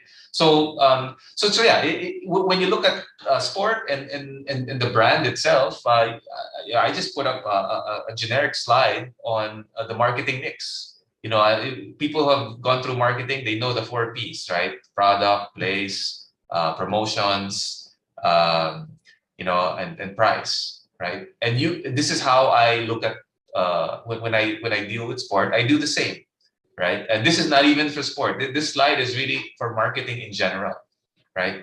But when you look at yourself as an athlete, when you look at yourself as a custodian of sport, as a team, as a league, anything that has to deal with sport, I think you have to look at it as a product, right? I mean, how do you create value to the consumer in making your product the best as possible, right? If you're a team, what kind of players do you draft or do you recruit, right? Your branding, how do you project an image? How the whatever product manifesto or brand advocate that you have to build it, right? But that's not enough. I think you need, just like any other product, distribution, right? How do you now, once you create your team, once you create your persona as an athlete, go out there and connect. How do you distribute yourself? Is it through a broadcast agreement? Is it through social media? Is it through a fans day? Is it through actual games? So there's you can look at it that way, right? Because the fans have to be able to absorb or experience your product, right? And there's a bit of a difference, because the product in and of itself is either a game or the athlete or whatever it is, but it's the same thing. How do they experience it, right? Is it through live streaming? Is it through TV? Is it through going to the games? Is it making yourself available through Fans Day in malls, through social media, whatever it is, right? You need to have a distribution strategy. So that's where the marketing mix comes in, right? And then the price, I guess this is also where the valuation comes in, right? In many ways, how do you evaluate and how do you sustain this whole thing, right? And a lot of it has to do with promotion also. All the communication stuff that you do, and I think this is more creative. How do you creatively communicate all these things? But yeah, I mean, the price. How much do you price the ticket? How much do you charge for the media rights, right? Endorsements. All these things is all dependent on what the consumer is willing to pay. And again, I tell you, the sports fan is the most irrational. So some of these values can go way up. And that's why you see billions and billions and billions of dollars, because fans are willing to pay, right? But the key is really to create value within what it is that you're doing so that they would be willing to pay, right? In doing it. And I think, the next slide really, and this is the last few slides now, is really just to kind of reiterate that, our times have changed. And I think when you want to have that connection with the fans, there's a lot more consideration now, especially with the technology and what's out there, right? And I think people know a lot more now about the sport, about the athletes. And even, because of social media, you are able to now have access to the long tail. That was a very long discussion during the future sport, right? Because all of us already know the big ticket items, right? Here in the Philippines, most people already know the big leagues, the NBA, the PBA, the UAAP, the NCAA, etc., right? But what about the barangay leagues? What about the high school leagues? What about pasarel or and even the other sports, right? How do we now amplify that and enhance that and have access to it, that long tail? Because there's a lot of loyalty there as well, right? I just think about all of the parents and all of the family of all of these kids that play, right? These football games, these basketball games, these volleyball games. I think the loyalty is there, definitely. And even for schools, right? High school games, grade school games, same thing, right? You can now communicate easier because of social media. All that it takes is somebody to have a mobile device within some of these events, and they can now disseminate all of the information. You don't need big setups or whatever to be able to communicate a lot of these things, right? For the long tail of sport. Okay. And my last slide is really just more on how we've looked at handling our sports business within the MVP group, right? Where I work for Smart and PLDT, right? We handle a lot of things. We're involved in a lot of things. So from the MVP Sports Foundation, where I am executive director, to the TNT. This is still an old logo actually because it's an old slide, but the Tropang Giga to Meralco, to FIBA, to the NBA. Like the NBA, we have the digital rights, SPP, where we are the main proponents of that federation. Ateneo, we help out a lot. The boxing, even the foundation in itself, we're involved in 17 different NSAs. So we have to think through, how do we deal with it, right? And then I think for us, it's really a cycle of things that we try to do that is all related to each other to sustain that support and to justify the resources that we put in. Right. And then, it all starts with the product again. How do you grow the product? How do you grow your brands? How do you increase the value? Right. Yeah. On that right side. And that's really the main role that we have is really how do we do that? How do we create content? How do we work with media? How do we increase that value? And how do we grow our product and our brands and our athletes? Right. And with that, hopefully, we can strengthen the loyalty of our fans and our customers, right? And when it's grown and when there's loyalty, you can now create strategic partnerships. You can now collaborate with stakeholders to be able to do that.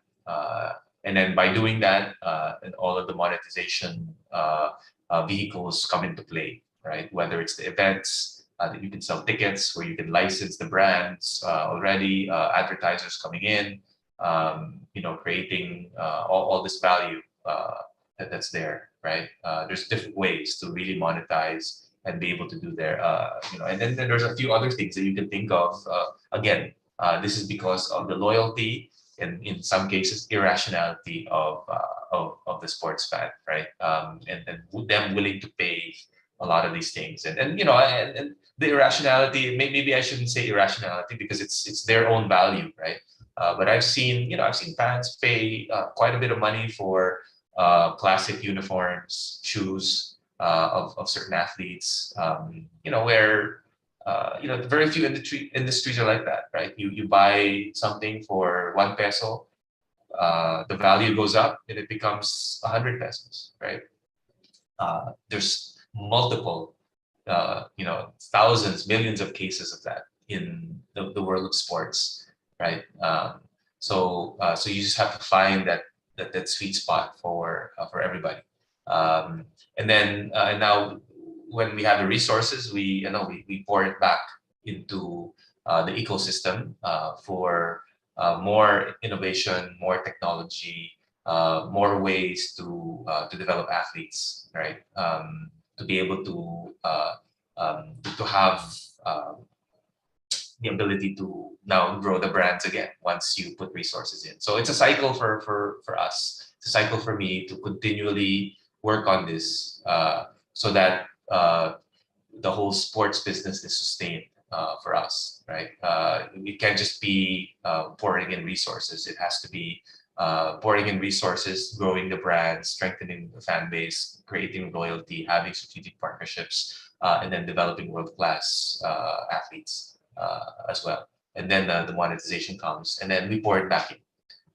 And then the cycle continues. And that's where the value, I think, part of that value chain comes in. So that's it, and I go back to the whole idea of the toothbrush test, right? And then for us to really see, when we get into it, is this something that will make our lives better? And is this something that people will use every day, right? And if that's it, I think there's a chance. There's potential for us to now move on and see, hey, can we put resources in this? Can we grow that product? Can we widen the fan base?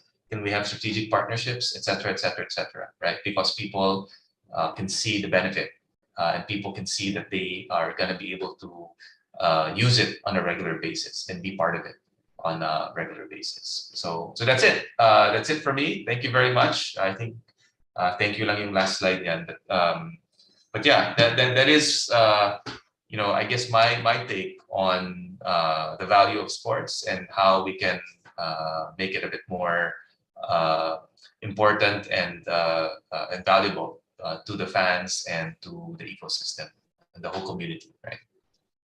Okay, thank you. Let's give one kaboom of a virtual applause to Sir Jude for that inspiring talk on the value of sport. Thank you so much for sharing that very informative talk, Sir Jude. It was very eye-opening indeed that there is a lot of value that we can get from sports, from the physical, health, and even commercial value. I love how you kept talking about the irrationality of sports fans that helps sustain the sports business. And I think all of us here as sports enthusiasts are fans ourselves, so we can definitely relate to that. And we actually have a great feedback of the Zoom chat here. Sir Robbie says, interesting topic. The learning for me is that there's so much potential in sports beyond health and entertainment. The commercial benefit is there to reap where the entire ecosystem gains. So I guess the challenge is in how we can grow sports properly so that the entire ecosystem can gain, from athletes to coaches to teams to the country. And that really speaks for the whole part of this segment. And we actually have some great questions coming in from the chat, Sir Jude. So without further ado, let's get straight to them.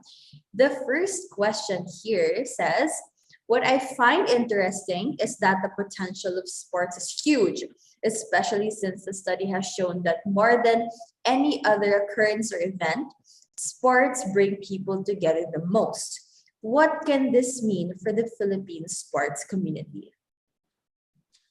Well, it means a lot, no? I think we just need to get our act together and realize that sport really does have huge potential to bring people together, right? And I think the situation isn't always ideal because there's different factions, there's different groups that come in and really try to disrupt the unity. But I think the meaning for that is just look at historically the occurrences that have happened that have been successful gives us the hope and encouragement that it can be done, right? There's a lot of events coming up in the next 2 years. I think next year we will have the FIBA World Cup being hosted in Manila, which is a huge global event. All of the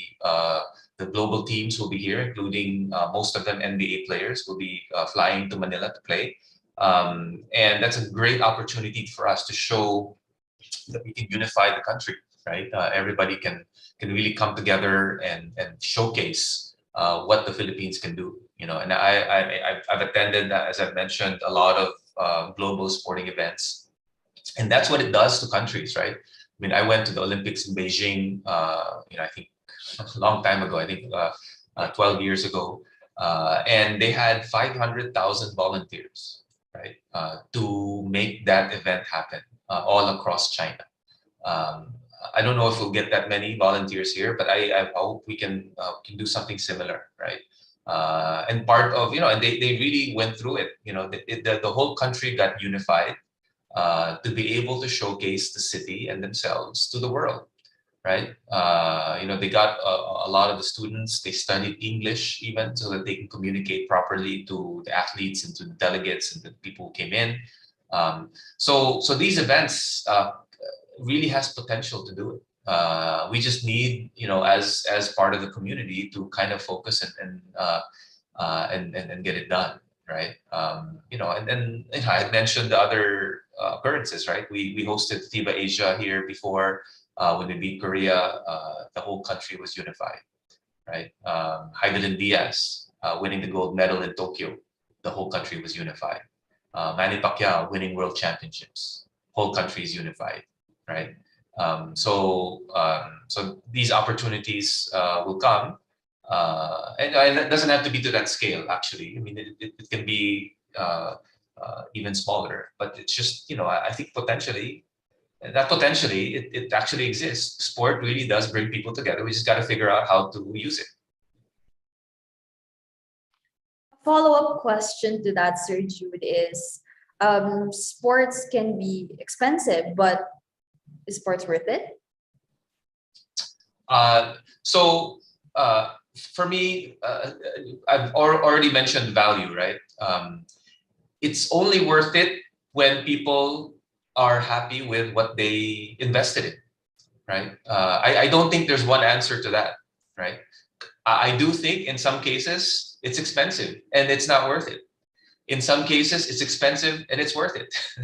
So yeah, for me it's case to case on each of the properties, each of the sports, each of the athletes, each of the experiences. That's why I think it's irrational. It's hard to predict. There's no equation for it, right? On what's really gonna work and what's not. In most cases it's worth it, but in some maybe not, right? So I don't know if that's a good answer, but I think that's the reality of sport. Thanks so much for the transparency, Sir Jude. And yes, it surely is a balancing act to make it worth it. And we have another question here that says, as the head of Smart Sports, the biggest backer of sports in the country, what would you say is the biggest challenge? Uh, that's a tough question because there's many challenges. And I don't know if one is bigger than the other, right? Uh, but I think it's really for me, I try to be as honest and sincere as possible in wanting to help athletes and wanting to help communities and the sport itself, right? But with that comes a lot of challenges on not everybody has the same objective. So you have to kind of work at it and work with others, right? And really, for me, maybe practically, the biggest challenge is really how do we create value and grow the sports that don't have that much value yet, right? That might be, that's one of the challenges. Like for the foundation, for the MDPSF, we work with 17 NSAs, but only 3 or 4 are really, have a lot of following, right? And we're trying to work with the ones that don't have a lot of following yet, and we're trying to figure out and then do the same thing, create the marketing mix, make the product more valuable, and create more loyalty, so that we can get partnerships and we can get more resources, right? So maybe those 2 things, and not everybody has the same objective of sincerely helping sport among the stakeholders, and only a few really have huge value right now, the ones that have had resources, right? So we have to figure out how to create more value so that people don't, and I guess the dream is for all sports to be like basketball, right? Where it doesn't matter whether you're good or bad. Well, I guess it does, but whether you're good or bad, the value is there, right? Because the fans will continue, right? And that there's fans because it's no secret we lost the gold medal game in the Southeast Asian Games, right? But the reaction was so intense and so broad, which leads you to believe that fans really care, right? Rational or irrational, they care. And I think that's what we need to have in all of the other sports. Get people to care, rational or irrational, right? Once people start caring and you can scale it up, then the value just skyrockets. I think you really pointed that out well, Sergio. Fans are really invested, and that's why the sports community is still very much alive even today, and even after a pandemic or during a pandemic. It's because of the community, the sports community, that keeps it alive, and that's why we're all here today. And I'm sure everyone in the audience is feeling envious of your role right now, which may be considered as their dream job. But going back to your career, in your past interview with the Gold Diggers, you said that everything began when you decided to shoot your shot, auditioned, and got in as a UAAP courtside reporter a while back. Would you say that this experience still helps you in life today? No, absolutely, absolutely. I think for me, that audition to be a courtside reporter in the UAAP 20 plus years ago opened a lot of doors for me, right? I had already loved sports. In fact, I think at the time I was before auditioning, I was actually even playing for Team B of Ateneo, and then I was working with the UAAP as well, as the assistant to the president at the time. And and having that parang gave me access to the players, to the teams. People recognized me as part of the UAAP. So and I just took that opportunity to really be able to use the connections to be able to grow myself, sports, and everything that had to do with making or creating value for sport itself. And I think that was really a I don't know, a turning point, because I wasn't really headed anywhere at the time, because I was just starting. But it was definitely a jump start to a sports career, right? And not just in broadcasting, but I think getting to know all of the different personalities and stakeholders made a difference, and then I tried to figure it out and how to be more valuable and more helpful within the community, because it was clear that I wasn't going to be able to help as an athlete because I wasn't that good of a basketball player. So I tried to look for other things to be able to contribute and help out, right? And then through the years, 20 plus years later, I mean, it's been a good journey so far in Philippine sports.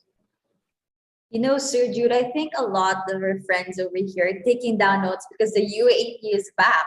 So I think they want to have this follow-up question now. What's the life hack or lesson there for our youth? Which one, the UAP or? Yeah, your experience as a courtside reporter in the UAP. Yeah, so for me, and this is true up to today, right? You always have dreams and you always think of things that you want to be and you want to do, right? But where you are now is not where you want to be. Otherwise, you wouldn't be dreaming towards that spot, right? So whatever it is that I want to be and what I want to do, I prepare myself, right, for the moment, right? So if and when it happens, you're ready, right? So I think that's really for me. You think through, hey, what do I want to be? What do I want to do? Where do I want to go? And then wherever that is, start preparing to be there so that when the opportunity comes, you're ready, right? Because the worst thing is that the opportunity comes and then you get surprised and you're not where you need to be able to hang on to it or to grab onto it, right? So yeah, so that's for me. I mean, I've achieved a lot, but there's other things that I want to do. But whatever those things are, I try to do more about it. What I need to do to be prepared. And then if and when there's an opportunity for me to for that, I'll be ready. Because it's something that I've always wanted. You can't be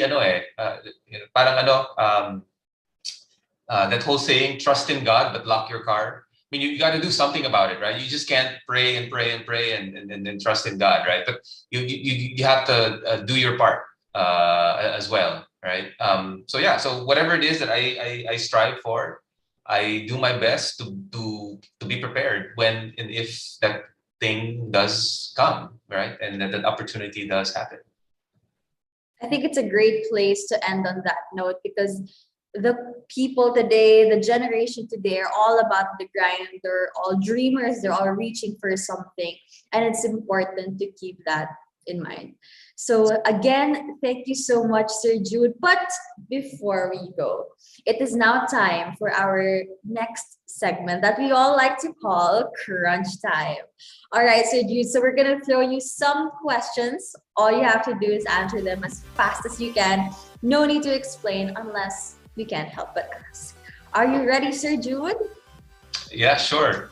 All right, Crunch Time begins now. Most memorable sports experience? The Chicago Cubs World Series win. Elite or underdog? Underdog. Favorite sports film? Hoosiers. Go-to cheat meal? Aristocrat chicken barbecue. Past, present, or future? Future. Favorite song? Wow. Hey Jude, does that count? It definitely does. Naniniwala ka ba sa multo, Sir Jude? No. What is your biggest fear? The unknown. Dream travel destination? Oh wow. I wouldn't say any location, but wherever a big sporting event is. And favorite expression? We want to hear it. Favorite expression? Kaboom! All right. That wraps up our Q&A with the one and only Kaboom, Sir Jude Torquato.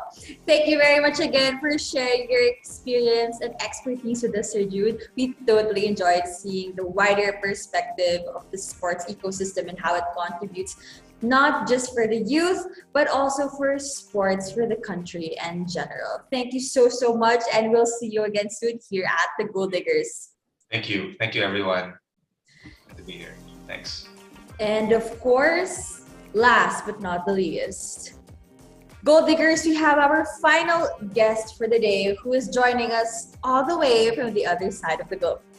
Having amassed over 20 years of experience at the professional, collegiate, and high school levels of men and women's basketball, Hernando Planels has become a highly regarded basketball coach.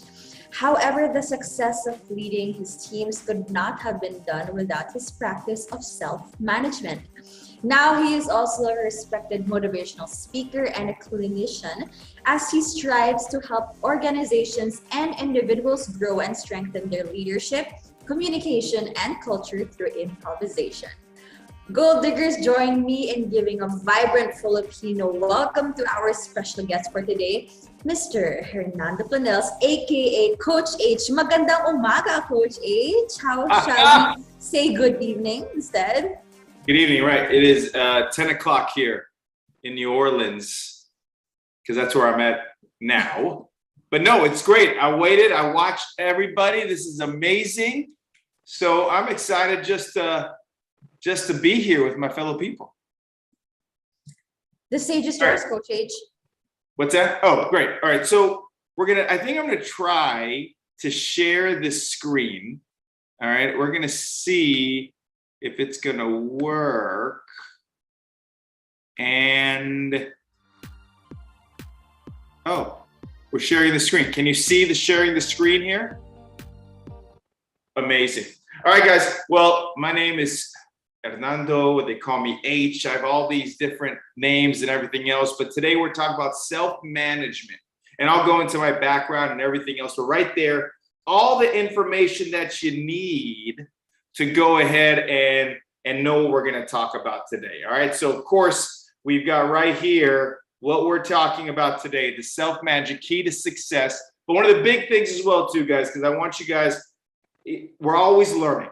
All right. But right here, all the social media things that we're talking about. Now, listen, I don't know how many of you guys are on TikTok. Now, I don't dance on TikTok. Well, I do a little with my kids. I dance a little bit. I have some rhythm. All right, so it's okay, but I'm on Instagram, I'm on Twitter, I'm on Facebook, I'm on all of it. I do a daily video on how to improve your everyday in your life. Now, I do these videos, a lot of times I do the videos so I can remind myself of what I need to do every single day. And that includes self-management. Now, what is self-management? We're gonna get into it. But right now, let's talk about just like my little background here, because I think it's really good for you guys to know. Now, right here is my family. All right, my mom is from Cagayan de Oro. I've got 10 brothers and sisters. I got 8 in the Philippines. All right, so this is my ate, my niece, my ate, my nieces. I don't know who this is. I have no idea who that is in the picture, but she's in the picture, so that's okay. Now here are I have kids. They're not really kids. I've got how old is my son? Oh, 21, and my daughter is 18. I'm already getting old. I don't remember how old they are anymore. But they're my kids, Preston and Gabby. Preston is a swimmer at the University of Utah, and Gabby is a freshman at Chico State. Now, I've had this crazy career, all right? So I've coached. I've been a high school coach, a junior college coach. I was very lucky to coach in Japan in the pro league. I also, many years ago, was the basketball consultant at UE. What was that, like maybe 11 years ago, 12 years ago? And then fast forward that, I ended up coaching at Duke University right here. Did that for 7 years. I also was a national team coach for basketball in New Zealand. So I had that. And this past year, I was at the University of Illinois, which is right here. And I was an NBA scout for 7 years, where I scouted a lot of young prospects and everything else. But one of the other things that I've done is right here is I choreograph sports action. I was very disappointed when I heard that Hoosiers was one of the favorite basketball movies. No, Coach Carter has to be one of your favorite basketball movies. It's right here. It was my very first one I've ever done. And so I've worked on movies, I've coached, and then I left coaching altogether because I wanted to go ahead and really work on leadership, self-management, communication, culture. So I started a company called Be Contagious Leadership. Now, I wear a t-shirt that says Be Contagious everywhere I go. And we all know we've been in a pandemic. So I'm wearing a contagious shirt, but I tell everybody that I started the organization 5 years ago. It was before the pandemic, but now I wear the Be Contagious t-shirt everywhere. And people are giving me the craziest looks.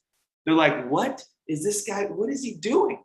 But what it is, it's how can you have contagious energy for everybody, right? How can your energy, your leadership, your culture, your self-management be contagious to others? Because you have to understand something, okay? You are a brand, number one, but you are a superhero. Like we forget that we're superheroes every single day, and we forget that there are people who look up to you.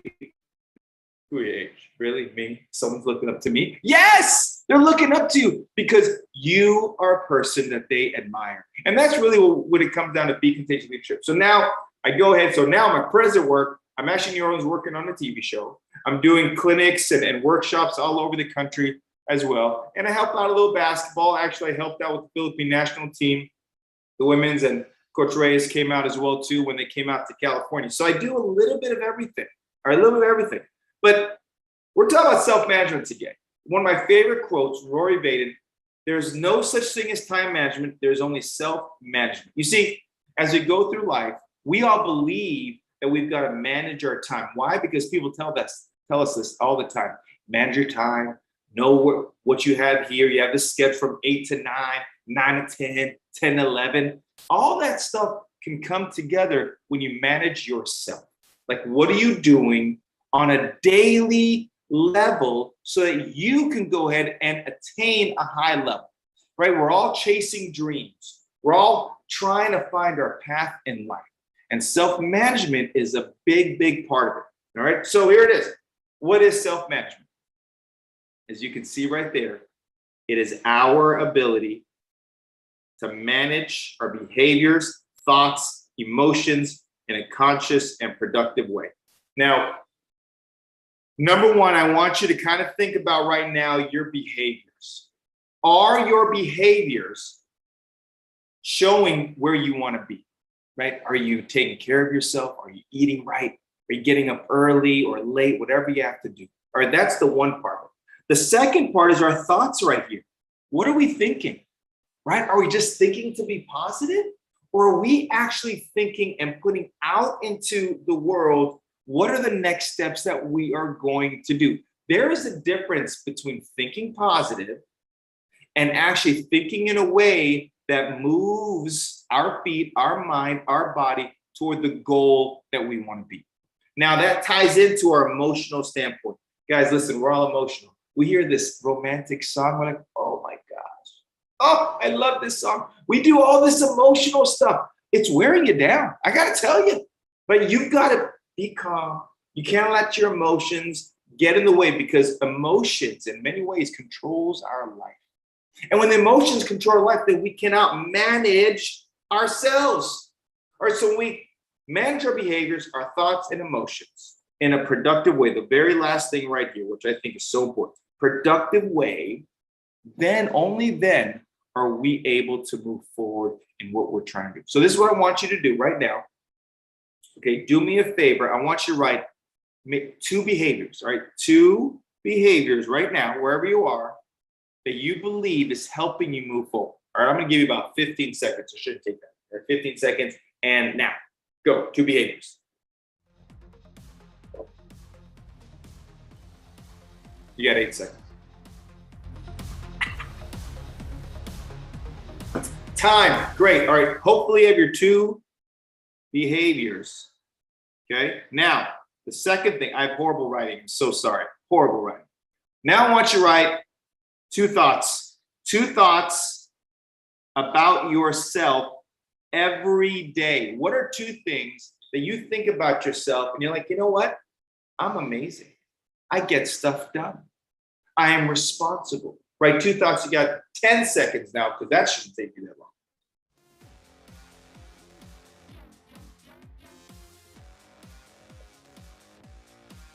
Perfect. All right. We're going to move on there. Now that you have your base, you have your behaviors and your thoughts. Okay. Behaviors and thoughts. And now we're going to move it forward.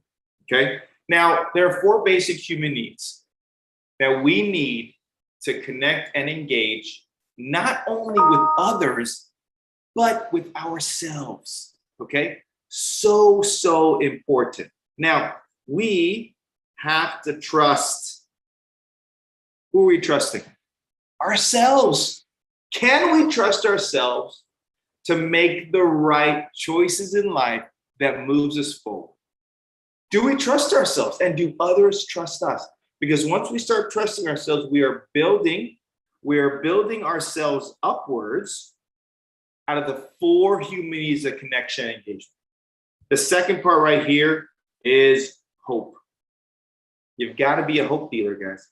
Not a dope dealer. I didn't say dope. I said hope. You got to give yourself hope, right? So now when you have trust and then you have hope, you're combining 2 very, very strong things. Now, I'm going to tell you why and an example of it. Ever been in a relationship, right?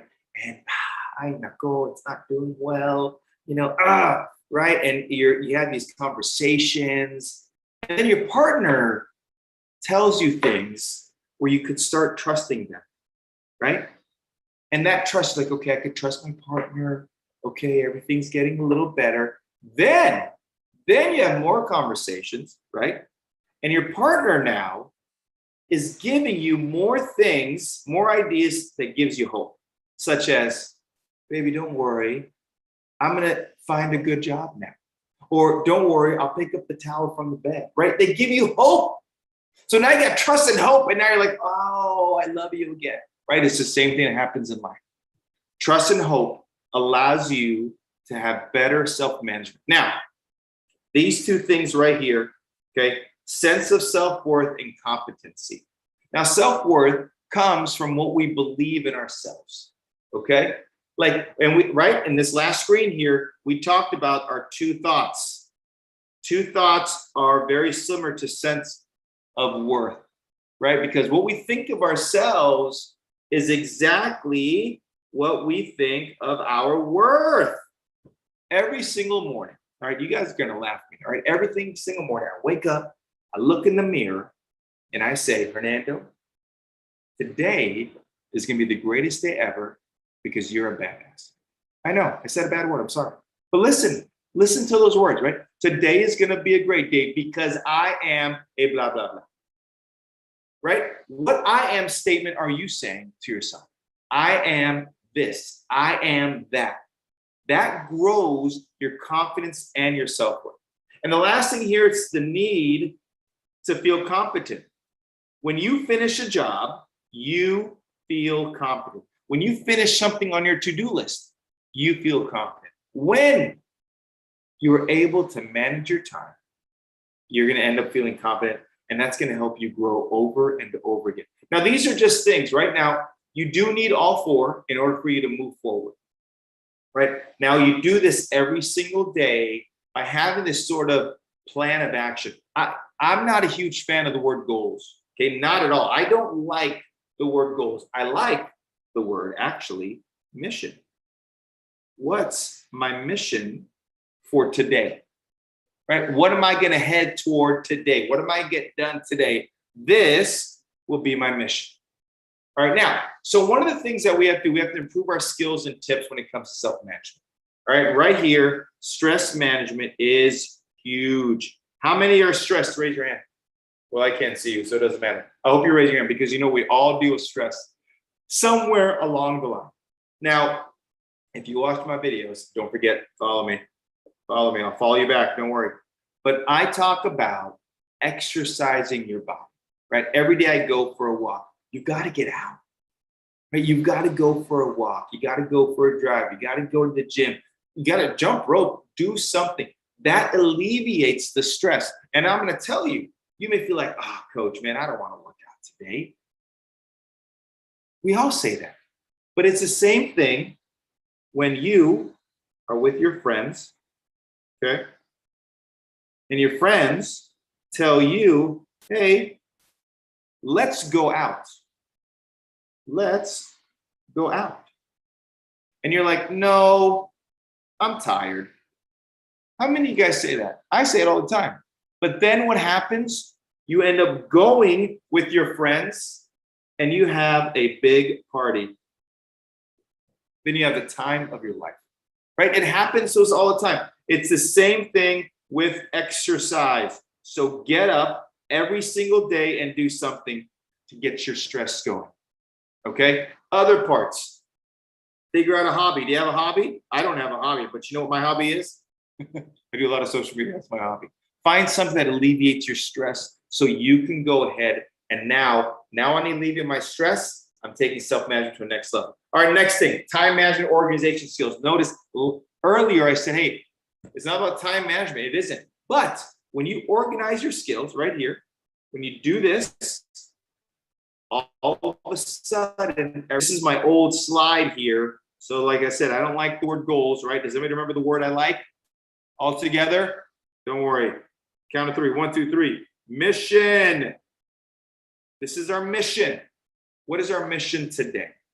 Right? When you wake up in the morning, today's mission is I'm going to work out. Today's mission is I'm going to call my loved ones. Today's mission is I'm going to go say hi to Lola and Lolo. I'm going to do all these different things. I'm going to create that schedule, make that list of tasks.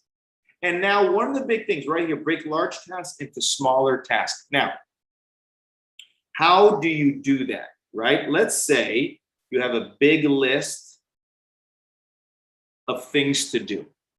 Okay, you have a big list. You're like, I have so many things to do, but this is what I want you to do. Part of this organization skills is to figure out what 3 wins you will have today. Okay, when I say 3 wins, you're taking your tasks or your big list right here and making them into smaller ones. Right? So some of you may be like, all right, I have to clean my room or I have to clean my house. Right? You look at your house like, wow, there's a lot of stuff to do.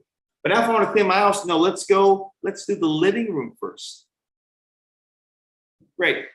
Another third win, right? Let's see one of our 3 wins. We talk about exercise. Great. I want to go for a 30-minute walk. Okay. And now some of it may be like, you know what? I want to eat more vegetables. Great. I'm going to eat, I don't know, carrots. At the end of the day, you're going to have your 3 wins. So now, when you go throughout your day, you go at the end of your day, you're like, oh, what did I do today? Oh, I know. I had my 3 wins. And then you go to bed in a better mood, which then will help you the next morning to start your day to win the day. All right, next thing, self-management, self-confidence. This is huge, guys. I'm telling you, I meet a lot of people, athletes, coaches, where they have a fake self-confidence, which is always good, but, right, it's called imposter syndrome. I have that huge, and for me, that's okay. But it's what are we saying to ourselves? We got to get rid of the negative thoughts in your head. Now, I talked to my son earlier today. He's a swimmer, University of Utah, as I mentioned earlier. Today, he kept saying, Dad, I'm so frustrated. I'm so frustrated. I counted how many times he said the word frustrated. He said like 20 times. Well, if you're going to say the word frustrated 20 times, guess what? You're not going to allow yourself to move forward. So we got to think positively. And we got to be happy with the small things. Okay, so I'm going to we're going to write some more things. Hopefully you're writing all this stuff down because it's so important for you to go to a next level. Right now, I want you to write 3 things that make you happy. 3 things that make you happy, and go.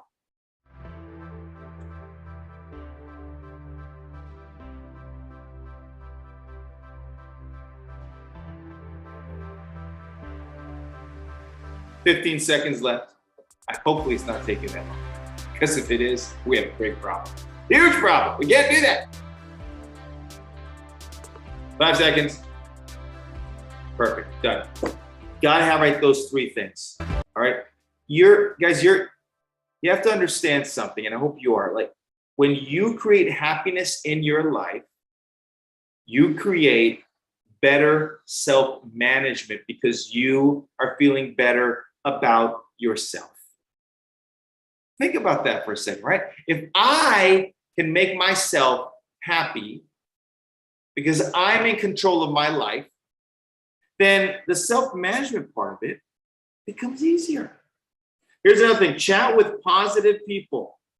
How many of you have friends, have people that they're just not that positive, but you've known them for years, so guess what? You just keep them around.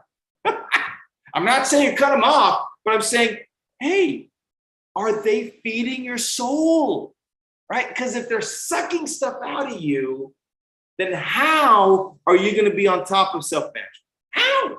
Can't do it. So chat with positive people. You know who's the most positive person you could chat to every single day? It's you. Look in the mirror and listen, you guys are probably saying, does Coach H look in the mirror and talk to himself all the time? The answer is yes. Yes, right? Because I'm creating a life that I want, just like you guys are. You're creating a life that you want, all right? Self-confidence. There we go. We talked about already, healthy lifestyle, balanced diet. Listen, I'm not the greatest at the diet, all right? But, right, I'm getting more water. Well, let me ask you this, guys. Does Coke Zero count as water? I drink about 6 cups of coffee a day, probably 3 Coke Zeros, but also like 8 of these bottles of water. I don't know. Is that a lot of water? I don't know. Either way, it's coming from a place where now I feel replenished and I feel like I can move forward with it. So exercise, eat right. And here's the other thing. Don't just do it by yourself. Take someone with you. Get them going to go out with you. All right, so I have just a couple things here that I want you to do this exercise with me right now, okay? So what I want you to do is I want you to put your name in the middle of wherever you are, okay? In your piece of paper, right there, and then put a circle around yourself, a little squiggly circle, okay? Do that for me. Put your name in there, okay? Actually, I don't like my name right there. It's too, we're gonna do this even better. Boom, H, so much better. Boom. Now, we talked about exercise. Right now, I want you to draw an arrow and I want you to write down what you can do every single day to exercise, all right? So it could be run, walk, weights. Okay, we're right now in real time, we are putting together your skills that you need to do every single day. Run, walk, weights. Okay, great. We have that. Now, this other arm right here, okay, we're gonna say, okay, 3 things, 3 positives. 3 positives every single day. Now, if you guys are struggling with positivity every day, this is what I want you to do. You're gonna get a jar. Okay, there's my lid right here. And every single day, you're gonna write down a positive thing and you're gonna put it in the jar. Okay, you're gonna put it in the jar. You're gonna keep this jar for 30 days. 30 days. Now, at the end of 30 days, you're gonna take it out and now you're gonna read it. And you're gonna remind yourself of the 30 amazing positive things that have happened that month. All right, those days all together. All right, so I got my exercise, I got my 3 positives, okay? Now, the one up here is, what is my daily mission?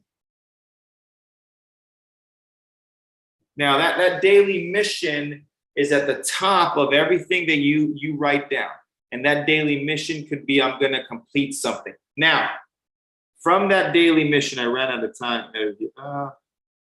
Is where I get my 3 wins. Remember we did the 3 wins earlier? So now my daily mission And part of that daily mission is where am I going to find my 3 wins that coincide with my daily mission? Okay, now, so look what we're forming here, guys, right? Because self-management is self-discipline, is self-love, is self-confidence. Everything that we're building here is getting us to that part where we can manage ourselves. Okay, now, over here, I need you to write down what feelings, no, let's go, what emotions are stopping us.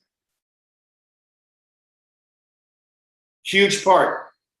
What emotions are stopping us? Am I sad? Am I upset? Am I complaining? Am I not being positive? Which then I will go ahead, if I'm not positive, go back to my 3 positives, do it for 30 days. The last thing as you go through this is this part right here. Oh, no, I don't want that one.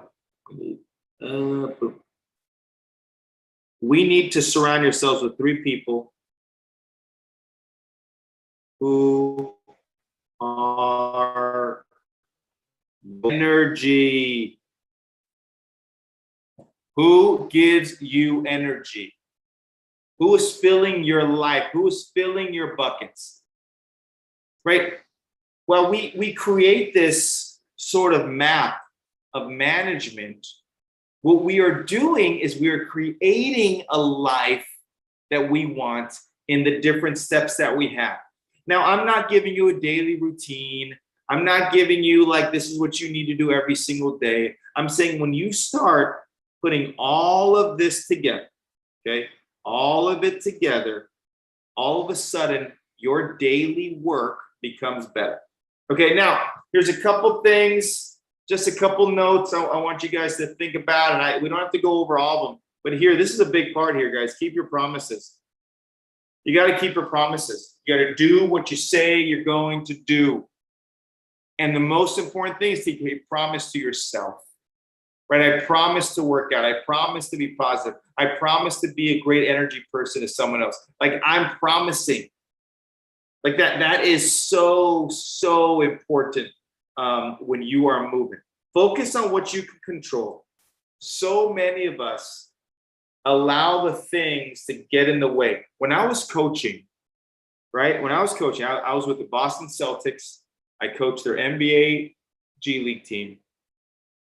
And at the beginning of the year, we talked about, and I said, okay, what is going to help us win? We're going to focus on things that are going to help us win. I don't know if any of you guys play or coach basketball, but coaches have this thing where they like to tuck shirts in, like tuck your jersey in practice. Not a big tuck your jersey guy. Sorry to say, that doesn't help us win. It looks good, but it doesn't help us win. What are ways to help us win? So what are things that we have to focus on to control? Right? All right, we did that already. I think I'm done with my slides. Boom. Now, one of the things I want to talk about real quickly here, and guys, feel free, I have my own podcast.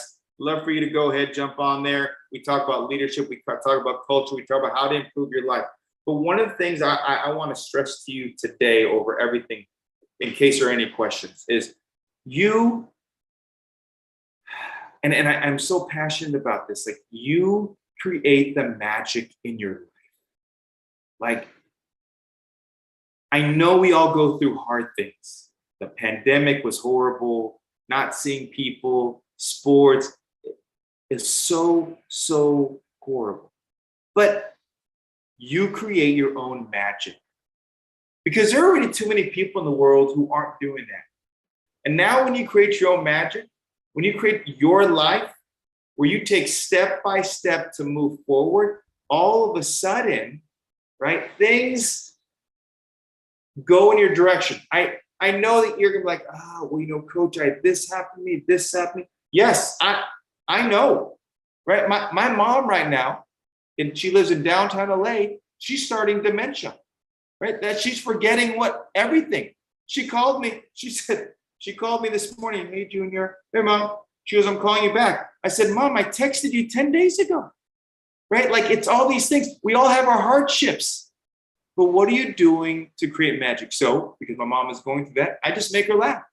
I say ridiculous jokes all the time, right? Because that makes her life, that makes her present focus now so her future will be better. And just like you, what are you focusing on today so that you can manage yourself to be better in the long term? So I hope you guys got something from this. And guys, yeah, that's all I have for everybody.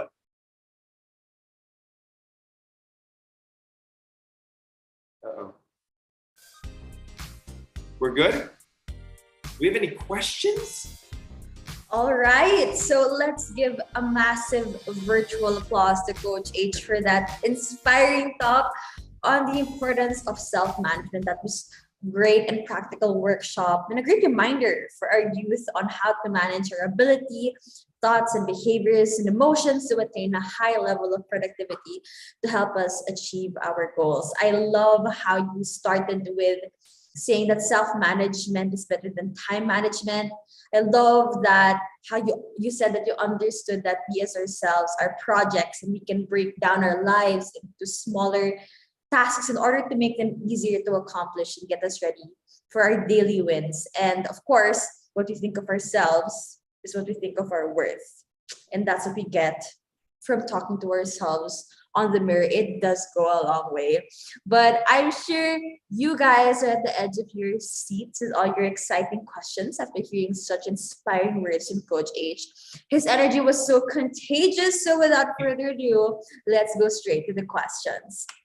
Our first question here is actually about being contagious as well as the Coach H. How can my energy be contagious to others? Ooh, great question. You know, it's as simple as smiling everywhere you go, right? It's simply as saying hello, good morning, like all these things, right? When you greet someone with a smile, first of all, other people think you're crazy, right? But they gravitate towards you, right? You go in, and here's a big thing. When you are at a restaurant, get the name of your server. Get the name of the person taking your order, right? That alone shows contagious energy because that person, who knows what they're going through? You know that the server is having a tough day because there are some rude people out there in the world. So now when you ask their name, become more personal, and now your energy is becoming more contagious to everybody around you. That doesn't mean you're saving everybody's life. That doesn't mean you're solving their problems. But what you're doing is you're giving them a celebration of their life. It's very simple, guys. I think life is very much like getting up and singing karaoke, okay? Sometimes not how good you sing. It's the show. It's getting up there. It's making people feel a certain way, right? What do they always say? Hey, people don't remember what you say. They remember how you make them feel. So that right there helps with the contagious energy. I love the karaoke reference, very, very Filipino. And yeah, it really goes beyond sports, just giving a smile in your everyday life really makes your energy contagious. So thanks for that, Coach H. Our next question here says, is self-management possible even at times when we're not feeling positive or motivated to start working on ourselves? It's hard. I mean, it really is hard. What I found in life is that you can live two separate lives. You can be really good at work and not be great at home, or be great at home and not really great at work. But sooner or later, both worlds are going to clash, right? So I'm always I say a lot of times, like, hey, get your home in order, right? When you get your home in order, then that means you stay grounded, you're with yourself. Now everything moves forward. Now, is it hard? Absolutely. Right? Like, great. If things were, like they say, if things were so easy, everybody would do it, or whatever they say. But I mean, that's the truth. Like, the hard truth is that life is hard. But many of us stay in that hard part because we are choosing to be in that hard part, right? I know There are things that are going to weigh us down. But every day we have a great choice to go ahead and move the needle forward. Now, that doesn't mean you go from one day being like so upset and the next day being like super happy. That's called insanity. What it is, though, it's the building blocks that you're taking yourself to take care of yourself. You have to remember this. You have to try to live the life, the same advice you give to others, right? We're so good giving advice to others. So I've got to live that same life. If I'm going to tell you to break up in your relationship, then I better take care of myself to do the same thing. If I'm going to tell you to go to the gym, then I got to try and go to the gym, right? I got to follow the advice that I'm going to give others. And when you try to do it, you got to try, things start moving a little bit better. You gotta walk the talk and live out what you say, basically. And I think that really does transpire in different aspects of our lives. It's us being our authentic selves and us being true to what we actually say to others, what we try to convey to others. And that's really important. So thanks for that, Coach H. We have another question coming in that says, if building confidence is necessary to practice self-management, how can we start with building that self-confidence first? Well, you got to start with the I am statement, right? Like, I am blah, blah, blah, right? Like I said earlier in the talk, I mean, I look in the mirror and I say, I am a badass. Like those are things that just get you going. There's also another great exercise that you do when you wake up in the morning, you don't feel great, okay? You take your right hand and you hit your chest 5 times, okay? Now, when we wake up in the morning, we're a little groggy, we don't feel great, but when I hit my chest 5 times, what I am doing is I'm waking my body up, right? I'm giving my body like a little shock therapy. Right? So now it allows me to say an I am statement. It helps me, not allows me, it helps me. So whatever your I am statement is, make it yours. Like, I am a superhero. I am a superstar. Now, what I found as well too, sometimes you have to believe it, but you can't be delusional, right? You can't be, but you can say, you know, I am a responsible force in my family. I am somebody who makes an impact to the people around me. I am a high performer in everything that I do, right? Guys, think of it this way. If you're gonna date somebody, or if you're gonna walk up to someone and ask for their phone number, right? You've gotta have these I am statements to give you the confidence to do it. Listen, you're dating life. So if you're dating life, and every time you start dating, the best foot forward, you get dressed, you feel good about yourself. You gotta live like that every single day. It's hard. It's so hard. But you can try. That is what makes it so important. You gotta have your I am statement, but you gotta believe it, make it happen. Yeah. Got that. And date yourself. It's so important. You gotta date yourself. I love it. My Yeah. kids laugh at me. I honestly say this, like, I love me. I say it. Like, you got to say it. I love me. You got to. Like, we forget to love ourselves. We love so much others. We love dogs. We love our partners. We love everybody. I love me. What's wrong with saying that? You got to say it. Yeah. And it's good to remind yourself of that every day, because sometimes you might just forget. Yeah. And our audience is still relatively young. So they're kind of asking, how will they know when they're working towards the right mission? You don't, right? I'm old and I don't even know if I'm working toward the right mission. But what I do know is that I'm moving forward, right? Now, many of us take what we do as our identity. All right. So when I was coaching, whether it's a pro level or college level, like when I left Duke, I suffered. I used to be the Duke guy. Oh, that's Coach Hernando from Duke. You know, left Duke, and all of a sudden you lose your identity, right? My job was my identity, and that's where I made a big crucial mistake. I stopped moving forward in my own life, right? So, you know You're headed in the right mission when you are loving you. You know you're on the right track for your life when you get up and exercise and eat right and drink more water and do different things. That's when you know you're in the beginning process of the right path. And then from there, when you go into your field of study or whatever you're doing, who am I meeting? Who am I talking to? Who am I making an impact? Right? Those different questions. But, I think, and it was like that when I was young. It happens to all of us when we were young. It's like we're young. We're like, oh my gosh, I don't know what I'm going to do for the rest of my life. And that's what you have the rest of your life. To have the biggest and greatest adventure of your life. Okay. I grew up, everybody's saying, well, you got to have a house, you got to have this. I don't have any of that. I didn't buy my first house till I was 44. And I'm 45 now. Right? I know I look young. Thank you guys. But I'm saying, and now I don't even have a home. I rent that home that I bought. Right? Because I just believe that there's so many things in life that you can accomplish. There's so many adventures, there's so many people, there's so many things that we are taught, right? My mom still to this day asks when I'm going to nursing school. Guys, I'm not going to nursing school, Mom. I'm a coach. She goes, oh, Junior, you should. No, Mom, you don't know. This is real stuff.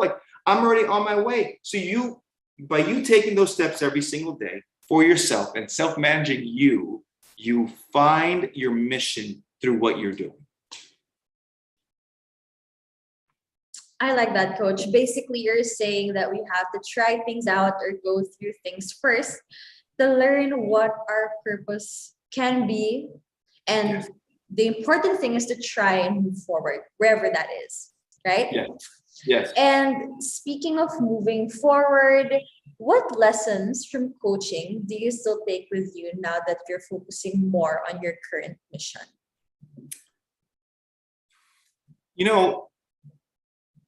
Really just bringing contagious energy to as many people, right? So what I do is I get up in the morning, I make my coffee, I journal a little bit, and I go for my morning walk and I walk to my gym. Okay. So, and I just got to New Orleans 2 days ago. So I don't know anybody. I get out my front door. I'm saying hi to everybody. Hey, what's going on? I'm just saying hi. And for me, that builds me up with my energy. Now I know some people are like, well, I'm shy. I'm an introvert. No, I understand all that, but find your magic, right? As a coach, I told my players, I want you to be creative. The way I coached was not very strict offenses and screen and pop out. No, it's where's your creativity, right? Because when we're little, we're so creative. But as we get older, our creativity stops because life and how we're educated and how we're taught means that we have to find one road to go to, right? So by finding that creativity, by bringing that energy, all of a sudden you find yourself. I really, as much as life is complicated, I truly believe life is not complicated. We choose what is complicated or not. We choose how we handle hard things or not. So we have that choice. God gave us that choice every day. But sometimes we act like we don't have a choice. No, we have. Now, do we have a choice of where we live? Do we have a choice? That's a little harder. And those are different things. There's a mission in itself on how you're going to grow. But I grew up not ever thinking I was going to be part of the Celtics or a Duke or speaking with you or any of those things, right? You don't think about it, but you take those steps and everything just becomes clear. And I'm so sorry. I always talk way too much. No, we absolutely love it. We're here for it. I love that, Coach, because it tells me about the importance of establishing your own routine and habits, which can help us find more energy and choosing to make life easier than overcomplicating it, which can be such a drag. And I feel like the youth can really relate to that right now. And so for our last question for the day, somebody's asking, do you have any advice on handling internal pressure when it comes to achieving our missions? Handling internal pressure. Well, some of you may not like what I'm about to say. Your internal pressure comes from your parents. You're not born with internal pressure. You're born with two things, okay? The fear of falling and the fear of loud noises. Everything else is created and made by the people and how you're raised. Now, I'm not telling you your parents or my parents were wrong and they're evil people. That's not what I'm saying. I'm saying is that because of how we are raised, that is what gives us the internal pressure. Now, to answer your question, you have to start saying, okay, where do I want to go? Okay. That pressure is going to come from, there's going to be pressure, but is there really pressure? What is the pressure there? Is it the pressure to make it? Is the pressure to take care of family? Is it just my own personal pressure because I want to get somewhere in life? Like, here's the thing, guys, you're going to get somewhere in life. You just don't know where you're going to get to. But earlier, what we talked about in the presentation here is focus on what you can control, is what you can control. So when you first start feeling that anxiety, start feeling that pressure, like, oh my gosh, I got to do this, you take a deep breath. Breath work is huge. Take a deep breath, like everything's going to be good. What do I have to do next? The pressure comes when we see everything we have to do, and now we don't know how to attack it or approach it. So just like anything else, it's step by step. Take a deep breath. What do I got to do? And deal with it. But in order to do that fully, you have to understand that that internal pressure comes from parents, grandparents, schooling, which is not a bad thing.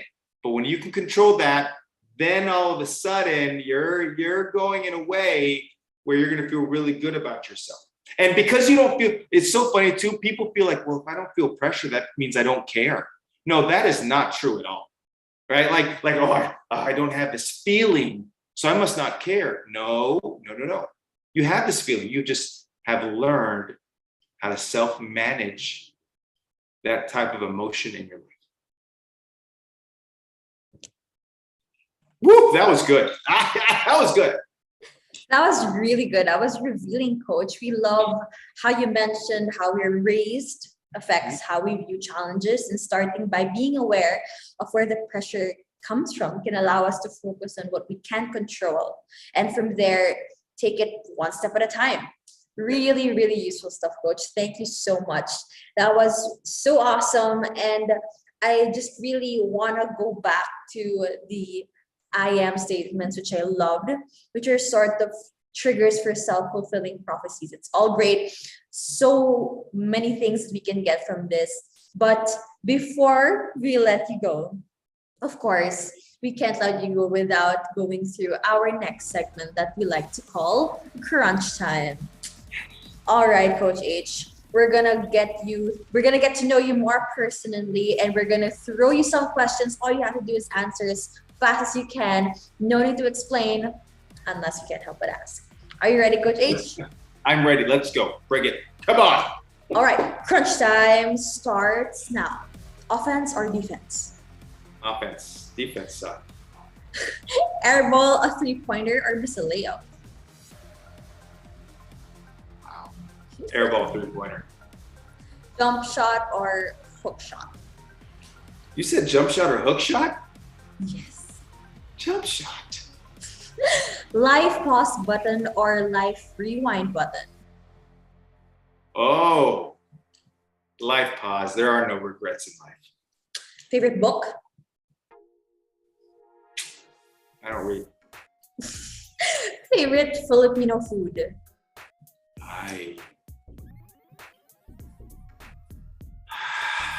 All of it, really. You gotta choose one, Coach H. I make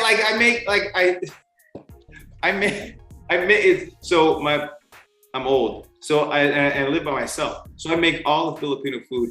I was the coach that brought lumpia to work, and people are like, "Who made this?" Man, I did. What kind of question is that? I'm an independent man. I don't need nobody to make my lumpia. I make my lumpia. That is the correct answer, Coach H. Coffee or tea? Coffee. Early bird or night owl? Early bird. Favorite basketball player? Me. And if you had one wish, what would you wish for? I would wish that everybody would find the true happiness in their life. Enough said. All right, finally, Coach H, may we have your final message for our youth and youth mentors here today?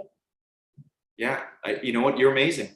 Like and I'm not just saying that just to say it because that's what I'm supposed to say. Like, you are amazing. You have been given life, right? Like, don't mean to be morbid, but there are like over 400,000 people every morning who don't wake up, right? But you do. And that means the big guy upstairs or the big girl is tapping you on the shoulder, like, yo, we're not done with life yet, right? So that's a huge honor. So when you feel that joy every day, you can't help it but be contagious everywhere you go, right? You can't. And you know what the crazy part is when you're happy, people are always like, why are you so happy all the time? Like, come on. I'm happy because it sucks to be sad and mad. So work your way toward that. Life isn't easy. It's hard. Maybe you're going through a tough time, but you know what? Just like every storm, it goes away, then it comes back. There's storms, there's sunshine, there's so many things in life. Love and value the ebbs and flows of life. Like when you love that, when I know, oh, this is great, and don't be like, oh, it's great, but I know it's going to be bad here tomorrow. No, it's great. Ride the wave, and then ride the wave when it's not great. Go up and down, and you're going to live a truly, truly awesome life. All right? I really, really believe in all of you. And I don't even know you, but I believe in you because you're the youth of the Philippines. What a way to end today's event. Did y'all learn anything? I know I did. I hope you can follow Coach H for more of his tips on social media accounts on Facebook, Twitter, Instagram, and TikTok. Please let us know your thoughts on the chat and hit the reaction button to show your love to Coach H and all our guests this morning. Maraming salamat, Coach H, and kita kids. Once again, thank you so much to our esteemed speakers, Kat, Sir Jude, and Coach H. I know you all learned so much. So allow me to recap some of the things we picked up during day one of our Youth Empowerment Through Sports Summit. We learned from Kat that the Kat mentality says that it is the ability that matters and not the disability. Sir Jude says that we should dream big and prepare ourselves for them. So when the opportunity presents itself, you too are going to be ready. And of course, from Coach H, we have to focus on what we can control, which is ourselves. Because when we focus on our lives, on the little steps that matter, you can achieve a high level of productivity to achieve your mission. All in all, these tips can surely help guide us through these unprecedented times to face the new normal with resilience and confidence. Once again, I am Luisa Tagolino, and this has been the first ever Youth Empowerment Through Sports Summit brought to you by Exemplar and the Gold Diggers PH in partnership with Upstream Media. Thank you so much, Sir Glenn and the Upstream team for making this vision a reality. Be sure to check out our Facebook page, Instagram, Spotify, and YouTube channel to stay updated on what else you can dig into. We'll catch you on the next here again on the Gold Diggers Youth, where your gain is our gain.